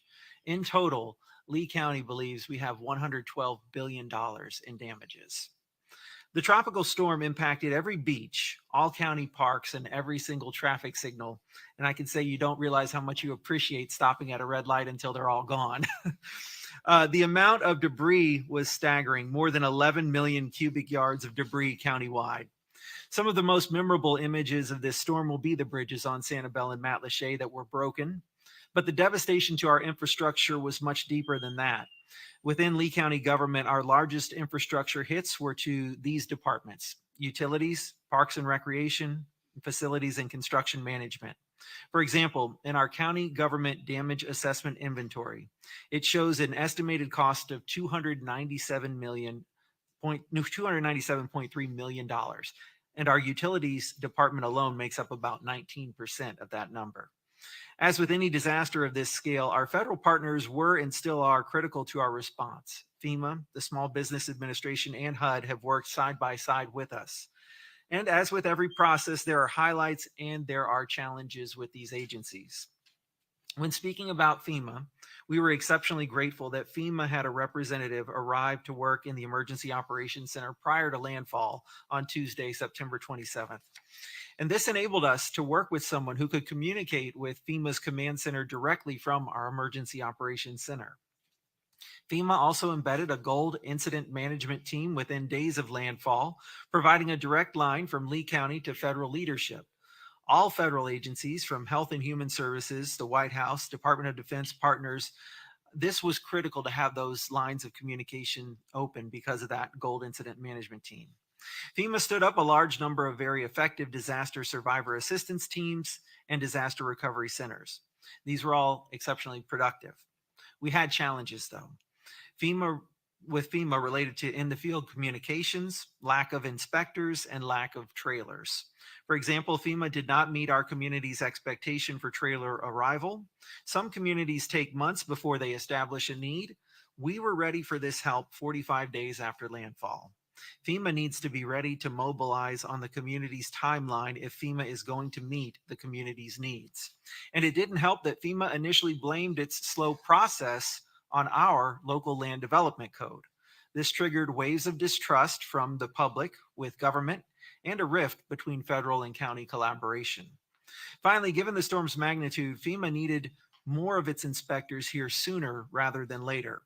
FEMA also discredited our local elected property appraiser by issuing a letter advising the county not to rely on his values for making substantial damage determinations. This caused unnecessary panic and a slowdown for people seeking permits to rebuild. SBA. We were grateful for the SBA representatives who were engaged in our community. They attended public meetings, they interacted with individuals, they networked at events, and they handed out cell phone numbers. Anecdotally, we know of individuals who had positive interactions and received SBA loans somewhat quickly. The challenge was that SBA's experience is inconsistent. Many, particularly those with catastrophic loss, were challenged to produce the myriad documents necessary to obtain help. And as local government elected officials, we were challenged to get straight answers from SBA related to allocations versus distributions for those in our community. The SBA is accustomed to reporting allocations as primary performance metrics, but what was needed was proof that the dollars were actually flowing into individuals' accounts. This caused mistrust among local officials and SBA reps and misinformation among community members. And of course, there was the perpetual challenge that the SBA perception is that it's for businesses and not individuals. Perhaps it could be put under the FEMA individual assistance classification. And finally, the HUD department. HUD provided near immediate on-site technical assistance through the Office of Special Needs Assistance Programs to assist with the consolidation and closure of mass shelters. The HUD field office provided real-time support and funding flexibility through grant or agreement amendments to provide rental assistance for households leaving mass shelters without a residence. We are grateful that HUD provided a direct allocation of $1.1 billion to support recovery in a timely manner, and that HUD assigned Aaron Gagne from the Office of Disaster Recovery to support Lee County's CDBGDR allocation process. Mr. Gagne was assigned to New York City after Hurricane Sandy, which was actually the largest direct allocation program. I believe it was $4.2 billion. His extensive knowledge and lessons that he learned from that program have continued to benefit us here in Lee County. The experience really mattered. The challenge, though, with HUD is that in as much as the funding is in response to the hurricane, the ability to disperse the funds in the community takes time and is complex. There's a disconnect between saying hurricane repair funding and having the money then arrive more than a year after landfall. Some immediate needs and continued unmet needs are unable to be met using these HUD funds due to program limitations, such as the creation of volunteer housing. The public and local officials are having a hard time also comprehending the eligibility requirements specifically related to the low to moderate income limits. In my opinion, as a resident born and raised here and a county commissioner, local jurisdictions are an incredibly efficient level of government when it comes to dispatching resources. In the event of a catastrophic hurricane like Hurricane Ian, those resources become strained, though, very quickly and very limited. And this is where we look to our federal partners for assistance in those times of need. However, there were many moments across many different agencies where the regulatory hurdles, miscommunication, and burdensome administrative requirements were too big and too rigid to attend to the community's needs. What was needed at that time was urgency and flexibility. In conclusion, I'd like to thank you all for taking the time to come to our community today. I'd like to thank our federal delegation, especially Representative Byron Donalds, who helped us make today's event possible. Representative Donalds, along with Representative Stubbe, Senators Marco Rubio, and Senators Rick Scott, and their staff have played a critical role in supporting our community through this and assisting us both before and after the storm. And we're grateful they're here with us for the long haul. Thank you. That concludes my time. Sir, thank you very much. Most appreciative. In line with our respect for our federal partners, Thank the you. work that was done by local people, and the prayers, which I would say, I hope you know, came from across this country, just as they are going to Hawaii today. And we believe that we are one nation under God. And I know you have felt that very closely in the association that you have to the success of where you stand today. Thank you very much. Appreciate it. Mayor Anderson, welcome. We're delighted that you're here. Gentleman's recognized. Thank you very much. I'd also like to thank each and every one of you for being here today and taking the time to follow up on the response, a response that is playing a critical role in our recovery, albeit not perfect at times. But I'd also like to echo Commissioner Hammond and recognizing Congressman Donalds. I mean, I think it was within 12 hours of the storm landing, his feet were on the ground. He was in our community, meeting with us and seeing what needed to be done. So thank you, Congressman, to you and your staff. I'm going to do my best not to repeat what the commissioner said, because it's basically the same stuff. What I do want to say is that, you know, our area, Fort Myers, Lee County, Southwest Florida, we're not just a dot on the map. We're like every other community in this country. We're comprised of people and businesses and schools and churches and all of that goes together to make a community. I stood at the door of my balcony. I live in a condo in the heart of downtown, 3 blocks from the Caloosahatchee River. And fortunately, we're about 15 miles upstream from the Gulf of Mexico, so we didn't suffer like the barrier islands and the beaches did. But I stood there looking at our downtown. Now, as the congressman mentioned, I was in law enforcement, did 24 years with Fort Myers. I know what downtown was like when I started as a police officer. It was blighted. We didn't even like going down there after dark. That's how bad it was. Now it's a very vibrant, active part of our community. And I stood there and I watched the waters come in from the river to the point where it covered a FedEx box. And I'm thinking, I still had the television on. I'm listening to the weather, and they're saying twice as much water is going to come in on the backside of the storm. And I stood there helpless thinking, what is this going to do to our downtown, the city, and the region for that fact? Fortunately, when the eye passed, the water receded. And so we only most places that got it the worst had about 4 feet of water. The very next morning at sunlight rise, the people of Southwest Florida are strong and resilient. They were back in their businesses cleaning things out. In fact, the owner of the Downtown House of Pizza came in at midnight, stayed there all night long. He was open on Thursday, had a line around the block, 4-hour wait for a pizza. But the people in line waiting, they didn't complain. They were all happy to be able to get a hot pizza. And that got the rest of the businesses downtown clearing their businesses out, which meant the debris piled up quickly.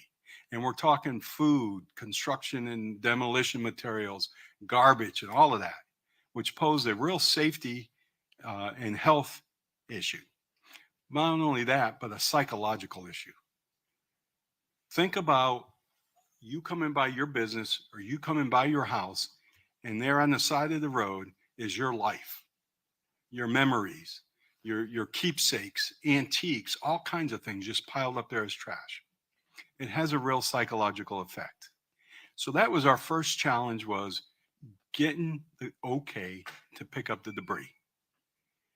The state of Florida told us, don't wait on the federal government, get going. And that made all the difference in the world. We spent several days cleaning up our downtown, and that really, I think, was a catalyst for a great recovery, because it motivated people, showing them, hey, it was a bad hit. We were knocked down. We weren't knocked out. We were rising from the rubble. We were rebuilding already. And we are very thankful to the federal government and all the agencies that showed up. But I'm going to sum it up in one little phrase. And I think, and this is not meaning to be disrespectful to the gentleman from FEMA, but process versus purpose. All of the federal agencies have great processes, but it prevents them at times from fulfilling the purpose. And while their process is designed to help those who have been displaced from their home, lost a loved one, lost their business, whatever it may be, it often prevents them from fulfilling that purpose. And who is stuck there is those who are suffering the most. Thank you. Mr. Goss, we're delighted that you're here. I want to thank you for taking time to come renew your ideas with me last night and with our staff. And we're delighted that you're here, and the distinguished gentleman is recognized. Oh, thank you very much, Mr. Chairman. I did talk to my father this morning, and he sends his regards. I'd also like to thank Mr. Edwards for making the trip from North Carolina, Mr. Biggs for making the trip from the Southwest. I know it's still hot here, but it's a different heat. And Mr. Donalds, what you've done for this community is unbelievable. I know no one signs up to be a congressman for a hurricane, but you have been a phenomenal congressman for a hurricane. So thank you for all you've done, and thank you all for being here and letting us speak. I'm going to be speaking a little bit differently than my colleagues here, because I'm speaking as not as an elected official in any manner, but as a consumer. I'm a sample size of one, but I do talk to a lot of my neighbors, and I found out that the experience I have is not my experience alone. I've been here for about 50 years. My mom and dad moved down here in 1970 and grew up on Sanibel. And, you know, hurricanes are always in your mind. You always know they're there, and you evacuate, you do what you're supposed to do, but you never really think it's going to happen to you. So on September 28th, my family and I, we did what we were supposed to do. We evacuated, and we lost everything we have except for what we had in the car. Luckily, we evacuated and everyone was fine. So we had what's most important to us, which is our health. And you know, some people didn't make it. So we were fortunate. But you don't ever think it's going to happen to you. And then all of a sudden you're homeless and you go, okay, now what do I do? I don't have a house. I have what I had in the car. I didn't really pack what I needed for not having a house for my decisions tomorrow for what I'm going to be doing. So you scramble around, you do the best you can. For us, we were lucky. We had some relatives on the East Coast who had an apartment that we could use. So we were driving back and forth there. It was an 8-hour round trip drive, which was not ideal, but it was okay. And then, you know, we couldn't even get to Sanibel for a while until the governor figured out really quickly how to open the bridge up, which we're really grateful to Governor DeSantis for making that happen, because prior to that we had to take a boat. So it was very hard to get over to the island. which was stressful because our house, everything we owned is over there. And meanwhile, you've got your insurance company sort of whispering in your ear, well, if you don't get over there and start mitigating, we can't pay you anything. So you're going, oh, gee, I can't even get there. But you find a friend with a boat and you go over there and you start mucking the house out and you do the best you can, taking everything you can to the curb. And it's really tough. It was tough. And so housing was an issue for us. And we lost a lot of hotel stock, which makes sense because a lot of the hotels are on the coast. And we had a lot of people come in. There was a lot of demand because all of a sudden you have people displaced, and then you have emergency workers coming in who are going to help you out. And you've got contractors coming in who are going to help you out. So there was this weird disconnect with the supply and demand on housing. So we were, I thought, let's go to FEMA and we'll sign up and see what happens there from a housing disaster assistance standpoint. This is, what they do for a living. Let's see how they do. So we signed up. It was very easy to do. Getting signed up with FEMA was easy. That process was not a problem. I talked to them. They said, yeah, you absolutely qualify for housing. We'd love to put you in a hotel. Here, use this number, go to this website. And when you plug this number in, it'll tell you, where the hotels are available. So we did that. And the first day I did that, the nearest hotel room was in Alabama. And Alabama is not a close drive to Southwest Florida. And I'm not faulting FEMA for that. It was, I was asking for the same day or the next day. I said, okay, I'll give them a break on that. So I said, how about next week? Maybe I can find a hotel room so I don't have to drive back and forth.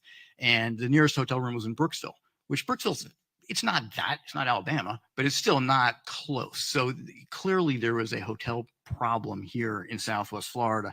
So I thought, let's see if I can get into a trailer, because I know that FEMA's got a trailer program. So I signed up for the trailer program, and I was told, yeah, you qualify. And I was like, great, I qualify. And they said, this is the week before Thanksgiving. So I was really excited about that. And I said to my wife, hey, we're not gonna have to make this trip anymore. We're gonna have a trailer. So on December 8th, someone came out to my house. They measured my driveway. They put a red line on it, and they said, here's where your trailer is going to go. And I said, hey, do you think I can be in, by the holidays? This is December 8th. And he said, yeah, that's probably doable. So I was pretty excited about that.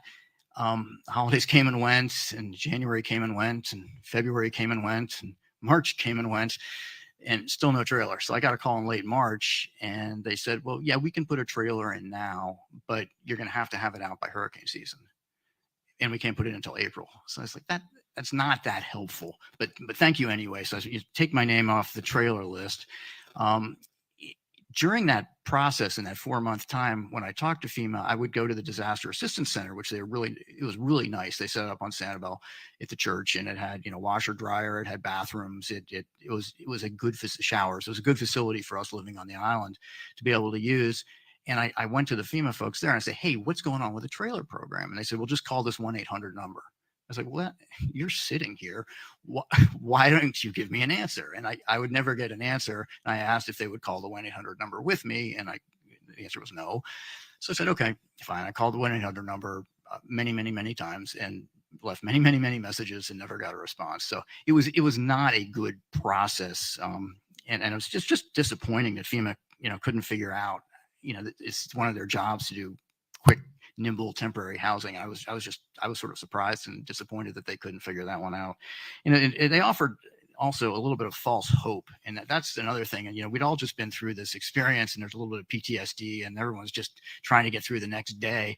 So you latch on to something. When someone says, yeah, we're going to do this for you, you sort of latch on to it and you think, great, I can't wait for that. And then when it doesn't happen, you go, oh man, here we go again.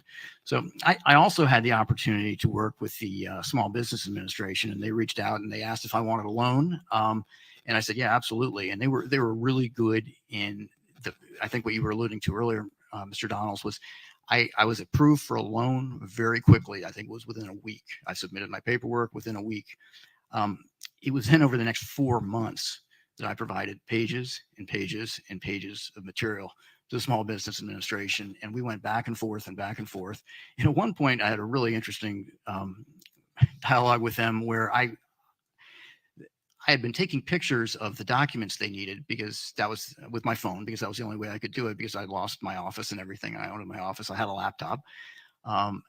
And so I've been taking pictures, and they said, well, you can't take pictures of these documents because they need to be PDFs. And I said, okay, I've got a kid. That kid is going to figure out how to make that picture into a PDF because kids are smart. So he made my pictures into PDFs, and I sent that to them. And they said, no, it's still a picture. And I said, well, what is the difference between a scan or a scanned PDF and a picture that's a PDF? And they said, we don't know, but the lawyers say we can't use it. So I went to the office on Sanibel, and I said, hey, this is the deal I'm getting. I've been talking to the fourth different person up in DC or wherever. And can you help me out with this? Do you have a scanner here? And they said, yeah, we've got a scanner sitting right over there, but no, we can't scan it for you. I said, why? They said, we don't know. We just can't. That's not something we are allowed to do. So I said, is there any way you can help me with this loan? And they said, no. I said, but you work for SBA. And they said, yes. I said, well, why are you here? And I may have started to get a little bit heated. And at that point, I said, I probably just ought to leave now because I was so frustrated. I then was even more frustrated when I found out my loan amount, which had initially been approved at $205,000, was reduced to $40,000 because subsequently I had been paid some insurance. So I'd gotten some of my flood insurance, and then SBA said, well, since you got flood insurance, you don't need our money. And I said, well, no, I do. I need both because I told you that. I need both because I need them combined. And they said, well, you're going to get 40,000. And I said, never mind, I'll take the 25. And so 4 months later, I got the $25,000. This is incredibly frustrating experience. I've talked to many people about SBA, and I do not know anyone who actually has a loan from SBA. It is amazing how many people applied and said the process absolutely threw us off and we gave up. And that's commercial lender, and that's commercial businesses on the island, and that's friends of mine who are trying to get them to rebuild our home. So that process is clearly broken, and it needs someone to look into it. So I think that my takeaway, and I know I've gone on too long here, Chairman, I'm sorry. I think that, I don't want to sound ungrateful at all because I'm not. I know these two agencies have done a tremendous amount of work, and I'm really, really grateful they are here in our communities. They're still here in our communities. They're here with HUD, and I really appreciate that way. But my takeaways is that the senior leadership at FEMA and SBA, they need to do more than just putting boots on the ground here. We need to, and this may sound pejorative, but you need to put brains on the ground. You've got to put some people who can make some decisions so that it's not just a ticket taker sitting in an office somewhere saying, I'm logging hours. And while I'm logging those hours, I'm also sucking up a hotel room, and I'm also sucking up water and all the other things that people in our community need. So if that person's not what I would call a Swiss Army knife, if they can't do lots of things, don't have them here. Do what the Department of Defense does, put some of your general officers on the battlefield, let them make decisions so that you don't have these weird 4-month lags between a request and then an action, because that, these are agencies that are supposed to be nimble by their definition with disaster in the title. So that would sort of be my takeaway. So I hope that you, and I hope maybe even you get GAO involved with this, to take a look at some of the metrics that were mentioned earlier. So let's take a look at, what's the timeline you think is right as a Congress, and then have GAO match that up and say, well, okay, is that about right? Is this what these agencies have been doing? And if not, why not? And see if they can get to an answer, because I think that this is really all about lessons learned. And that's so I really thank you for being here. And that concludes my testimony. Gentleman yields back his time. I want to thank each of the panel for their professional presentation. The gentleman, Mr. Downs, is recognized. Thank you, Chairman. And Chairman, I do want to thank you for your indulgence with respect to the clock for all the witnesses. Like the Chairman, I'm not a big fan of the 5 minutes. And sometimes you need just a little bit more time to expound. So I thank the Chairman for that. Also, Chairman, I do want to recognize the Mayor of Fort Myers Beach, who's in the room with us today, Mr. Dan Allers. He is here. Dan, it is good to see you. And thank you for your job in Fort Myers Beach, really taking a major leadership role there in having to rebuild a town. So I appreciate you there. Chairman, for the record, I want to introduce into the record an article by CNN. Dated February 15th, 2023, titled "FEMA Delays Leave Many Hurricane Ian Victims Exasperated Nearly 5 months After the Disastrous Objection Storm." to being entered into the record. Mr. Chairman, the reason why I want to enter that article into the record is because that article is indicative of the testimony of Mr. Goss, where there are several accounts from local residents who went through the process with FEMA to try to get into the housing program, and were either met with the delays of, yeah, we can outline your lot and here's where the trailer will be, or you're not in a specific flood, you're in this flood zone isn't allowed under our rules, so we're gonna have to put you into a hotel. And then the hotel allotments were 100 miles away, 200 miles away, 300 miles away, which really led to a level of just frustration uh, by local residents. Mr. Goss, real quick, a question to you. Um, Having gone through this process personally, um, I want you to expand a little bit more on your thought process around putting um, essentially decision makers on the ground who can effectively make these decisions. And I know you have experience with the federal government and having and working in tandem with it. What would your primary recommendation be around it? How would you conceptualize that so that you can have people make the decisions that need to happen right there when it needs to be when it needs to occur? All right. Mr. Chairman, am I recognized? Gentleman's recognized. Thank you, Mr. Chairman. Question period. Yes, sir. Thanks, sir.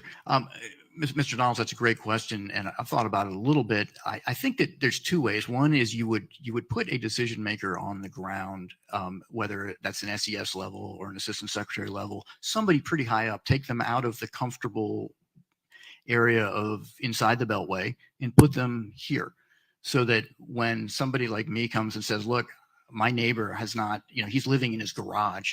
You cannot tell me that living in that garage is safer than putting a trailer in his lot. There's just no way. The guy's 94 years old. He hasn't had a shower in 4 months. That's not safe. So somebody needs to be here to say, you're absolutely right. We're going to put a trailer here tomorrow. Then there needs to be someone on the back end of that who, and I could think of this for SBA, who's looking at the metrics and saying, okay, I've had 5,000 people apply and we've only issued 4 loans.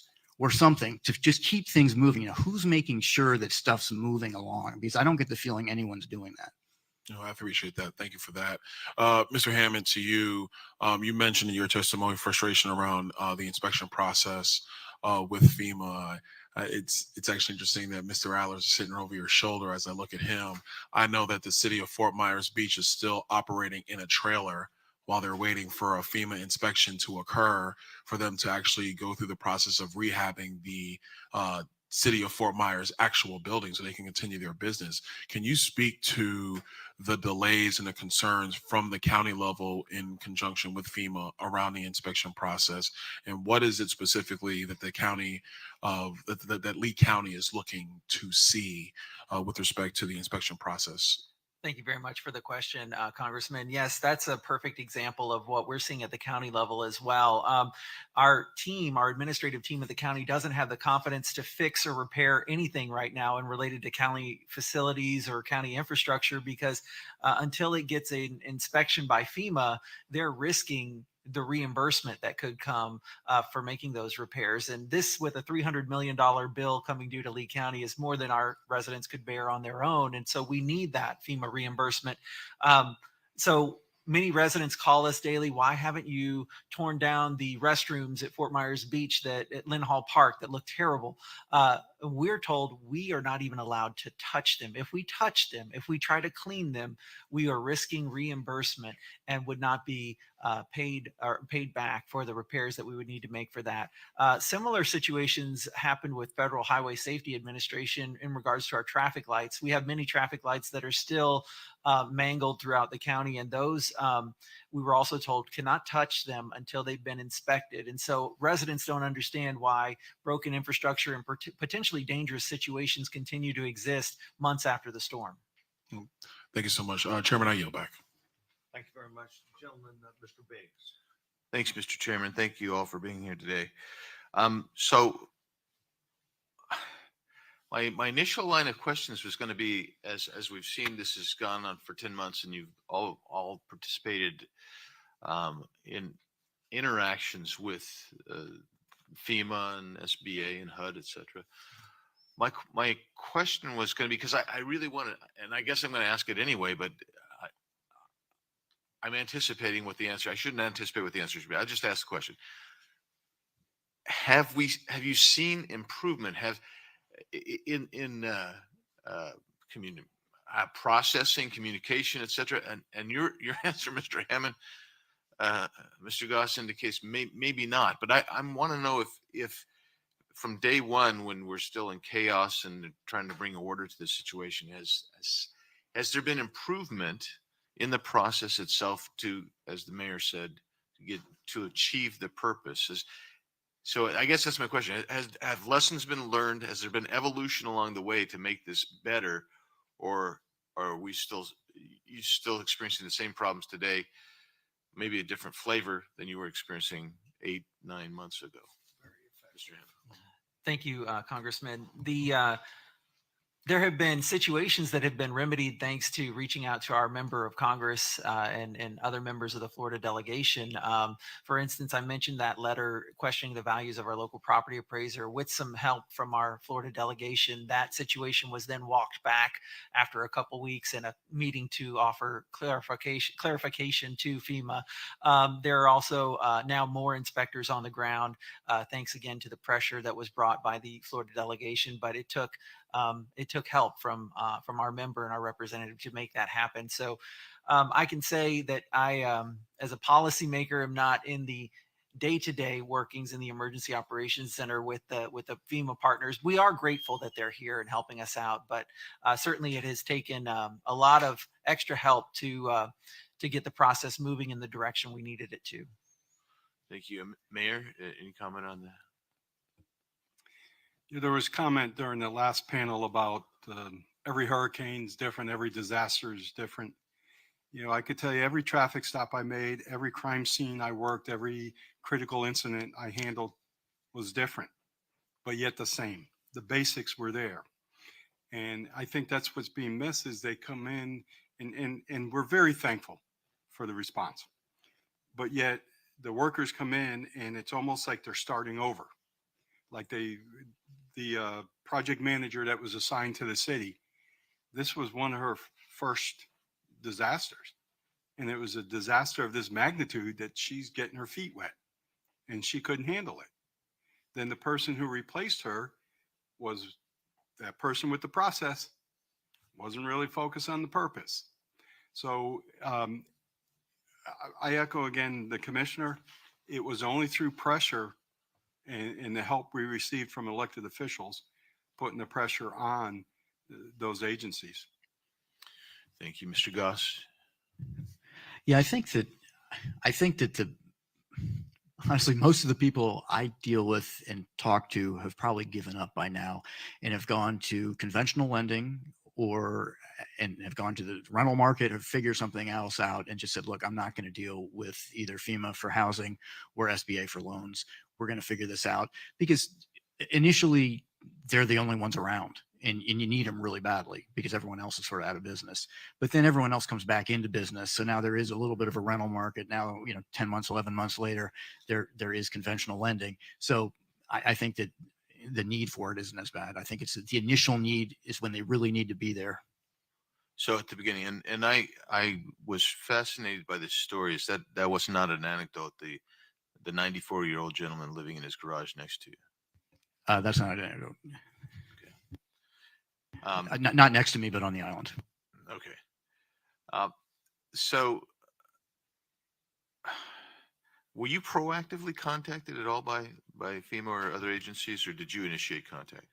They were pretty good about calling me on the phone, and which was always, in going through the whole trailer thing, it was how many people are you? What do you need? And I explained it to them, and then once they said you're approved, I never heard from them again. And that was the interesting thing. I mean, generally they were pretty good. And same with the SBA, they would call, and I talked to lots and lots of people about lots and lots of things, but nothing ever happened. So in the process, I guess maybe this where I should have started, but did you find that you filled out the application, you think you're done, and then you were supplementing? Were you going through a process where it was where it almost was evolving? Yeah, without a doubt. Yeah, there's definitely an evolution of the process with SBA. It was, you reach one milestone and then there's another milestone and then there's another milestone and it's with a different person who didn't understand the last milestone. Mr. Chairman, my time is up. I yield back. Gentleman yields back. The gentleman from North Carolina, Mr. Cooper.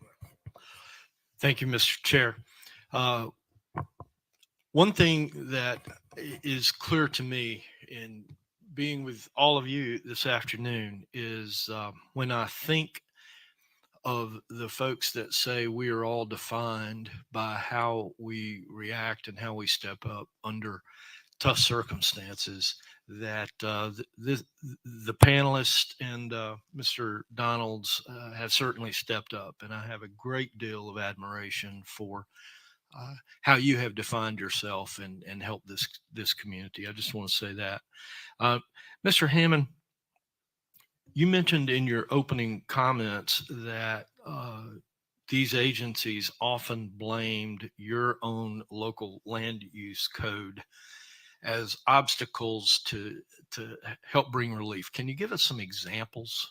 The codes were mainly related to our adoption of the flood maps and adoption of several policies that made our residents in Lee County eligible to receive discounts under the National Flood Insurance Program. So we felt like these are their regulations that they instructed us to adopt if we wanted our residents to be eligible for discounts under the flood insurance program, but yet now they were holding them against us, saying, no, those are why we can't put the trailers there either. So it was really a hard position for us to be in, and it did feel like at many times along the way we were facing the possibility of losing our discounts in the flood insurance program if we were to amend these codes in order to make things more eligible for trailer placement in flood zones. But at the end of the day, the bottom line was, you have a person who's either sleeping in a tent, sleeping in their car, some even, according to news reports, sleeping under a bridge near Fort Myers Beach, who needed a home and a place. And like was said earlier, they would be much safer in a trailer in their driveway than they would in their car. And so I can't help but think, because we've heard similar examples of regulation getting in the way, for example, environmental impact and that sort of thing. Under such dire circumstances, would it be proper for Congress to say all land code use goes away, all environmental rules go away? The top priority should be to get folks into to a sheltered situation. What would be the practicality? I think, that would be very appropriate, sir. When you're making policy decisions, you're always making trade-offs, right? And I think if you look at the facts that were on the ground at the time in the immediate aftermath of a storm, where you had folks who were waiting for months, sleeping in cars or sleeping in their driveways, I think those folks needed shelter more than they needed environmental regulation at that time. And so I think if you say yes to shelter, you may have to say no to environmental regulation at that time, but that is a good trade-off for the benefit of the people who needed it in that situation. All right. Thank you for that. I was hoping that would be your response. You also mentioned in your opening comments that you thought that it would be helpful to not just hear the stories of the cavalry coming, but being able to see proof that funds had been dispersed. What type of proof would have solved that in your mind through this catastrophe?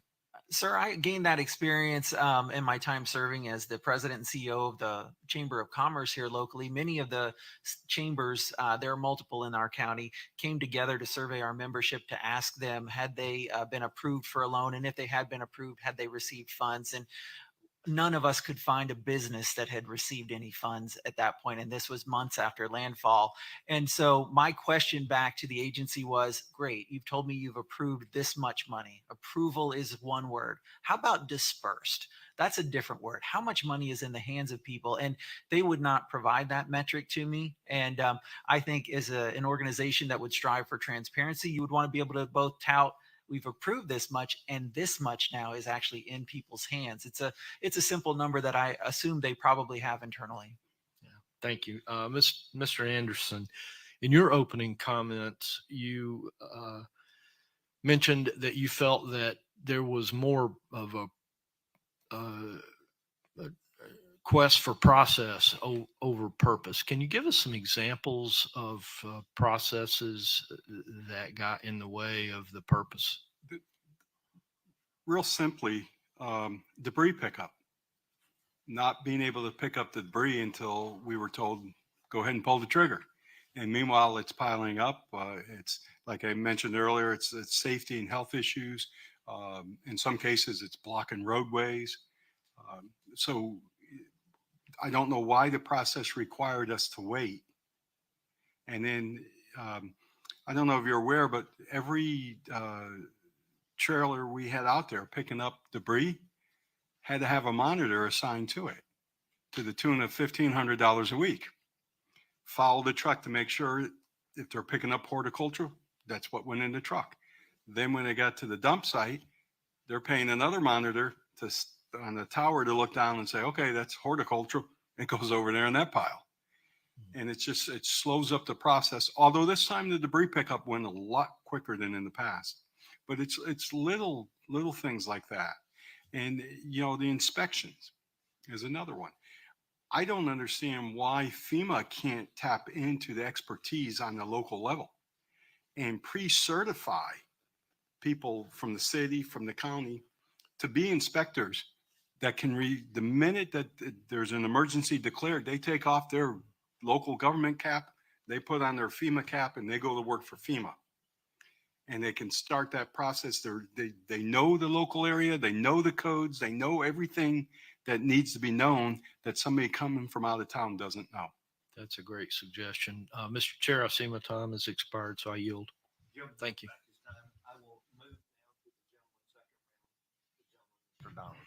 Thank you, Mr. Chairman. It's going to be a lighter round this time.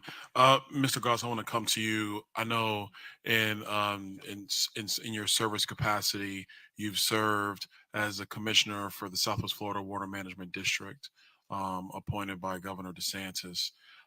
There was a previous line of questioning around the need to just, in a disaster scenario, being able to move around some of the environmental and other statutory codes and regulations that state, local, and federal governments have. In your capacity in that role, and this is, I don't know what the answer is. So I'm really interested to know your view on that, because I think one of the things we've been able to digest through this hearing, and even really going through post disaster, is trying to find ways to blow through all the roadblocks to just get people the help that they need at that time period, and then we can figure out that stuff on the back end. So, from your capacity, having served in that role, what is your view of that? My personal view is that life safety comes first, always, and it has to. And if there's a rule there that's put in for non-emergency times, it may need to be waived for an emergency time. And I don't see trailers and environment actually even coming into the same category, honestly, because I don't see how putting a trailer in your driveway is an environmental issue. I mean, to me, that's not it. Maybe I don't know what kind of issue it is. It's, again, that's more of a safety issue for me, is making sure someone's got a place to live. I wouldn't call that an environmental concern. Okay, I appreciate that. I actually, I appreciate my colleague from North Carolina broaching that topic. That's why sometimes I think, smaller hearings where members and witnesses kind of go back and forth reveal some good clarifying points that, we have to go back and refine with staff and work through those issues. But I think it's something to explore. Mr. Hammond, real quick to you. Obviously, in your position with the county commission here in Lee County, you are at the hub of all this interchange. Can you describe that workflow between local, state, federal, week one post-storm, 6 months post-storm, and now? Like, kind of describe what that has been like. Thank you very much for the question, Congressman. Week one post-storm was an amazing time. Everybody came to town and said, we're here and we're ready to help. And it was actually an effort just to try and coordinate everybody. But as I mentioned in my earlier testimony, FEMA did stage folks here internally in our emergency operation center pre-landfall. That gold incident management team that was embedded within days of landfall, that did work well. and our team complemented that. And the direct line to our federal partners was a good one. The problem then, though, where things broke down was, I think, as we talked about, was just when we asked about a situation where to put the trailers. The answer wasn't we have a shortage of trailers, so we can't provide them. The answer was we need to check the rule book, and we've checked it, and we just can't figure out where to put them because of the rules. And that rigidity and inflexibility was the problem. So we did have a team that was activated in the Emergency Operations Center for a good, felt like 60 days after the storm. I mean, it was an all hands on deck scenario. The state level was fantastic. I left that out, but Kevin Guthrie, the Florida Department of Emergency Management director, was here in town, embedded with us, slept here, lived here, was guiding the state efforts. And the fact that we had that kind of direct access to an authority figure, literally the leader of the Department of Emergency Management, he could make those quick decisions on the ground based on the facts and circumstances that he saw. I think certainly we would have benefited from a decision maker of that authority or caliber from the federal side as well, to help us again improvise, because in an emergency situation it's not clean. It's a wrecked situation, so the rules might not necessarily apply anymore because the structure that the rules were built for might not even be in existence anymore. So you needed that local decision making authority. Well, and I will say I do agree with you that with respect to Director Guthrie, his work here was exemplary, and I want to state that for the record.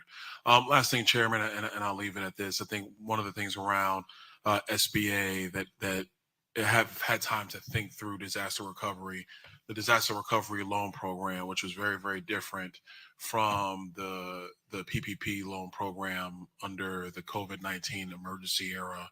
And although, my time on SBA, my time on Small Business Committee, there were issues with fraud in the PPP program. Definitely the EIDL program, which I would say the EIDL program is much more reminiscent of the SBA disaster recovery program, where it's all administered by SBA.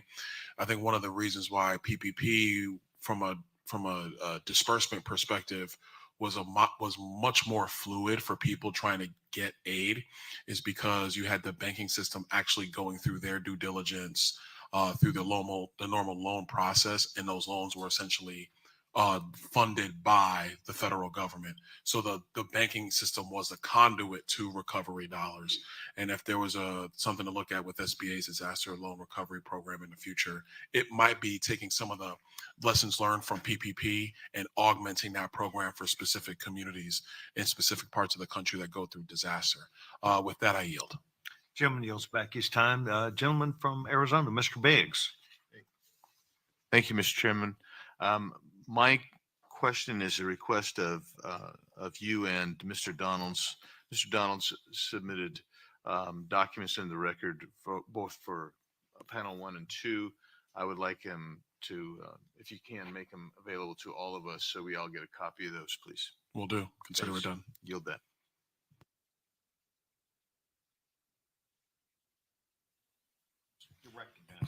Thank you, Mr. Chair. Mr. Chair, I have a question of you. As I hear the responses from these gentlemen, it occurs to me that most of us here on this stage are probably coming up with some ideas of some things that we can do in Congress to help improve this process, which I know was Mr. Donald's intent. And we all know or believe to get things done in Congress, we have to work across the aisle. It strikes me we don't have anyone up here from across the aisle. I'm just curious, was everyone invited, or why do we not have anyone else up here with us? Yes, sir, and I will address that. And I think it's most important that my members know this, and each of you as elected officials and our audience.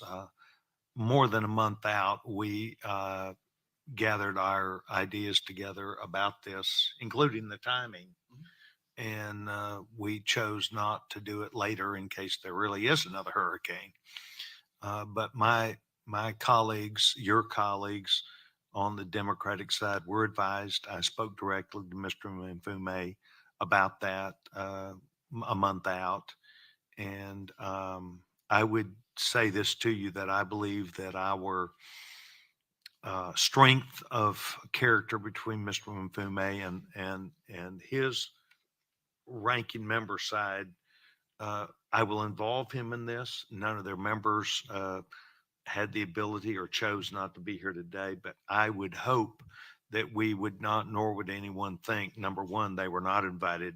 Number two, they were not given the time or the interest. But number three or four, I believe there is interest on their side to hear directly back about the testimony, about the needs of Congress to effectively work together. And so I would provide feedback not only to this panel, but also panel one, to know that we intend to fully, I do, our panel does, and this administration, I would hope, to work with our Democratic colleagues who are equal members as we are. They just happen to be in the minority. But I would say to the people who are gathered here, I would like for you not to take that as a negative. They just were not able to do this. And that Mr. Mfume has told me that he will be very pleased to invest the time and work together with us. I thank the gentleman for his question. I apologize for not offering that explanation up front. I would just add that I personally find it very impactful to be here in person to hear the stories from these folks that are affected. And I would have thought that our friends on the other side of the aisle would find it equally impactful. Thank you. I yield back. I want to thank the members of Congress who've taken time to be here. We have another task. We intend to go out and do a on-site review. We have been invited to do that, and we are going to accept that. In terms of my offering feedback to each of you, I want to say this, that this could happen to any member of Congress, but it happened here. And that the learning and the consideration about what FEMA has learned, SBA, HUD, must come together a little bit better. And we will probably, within a short period of time, offer our questions and our recommendations. We will, about that same time, hope to receive back explanations from what I would call the administration. But we are not going to let this go. And I looked at Mr. Donalds a few minutes ago and said, I'm not saying we're going to have a hearing, but I am coming back.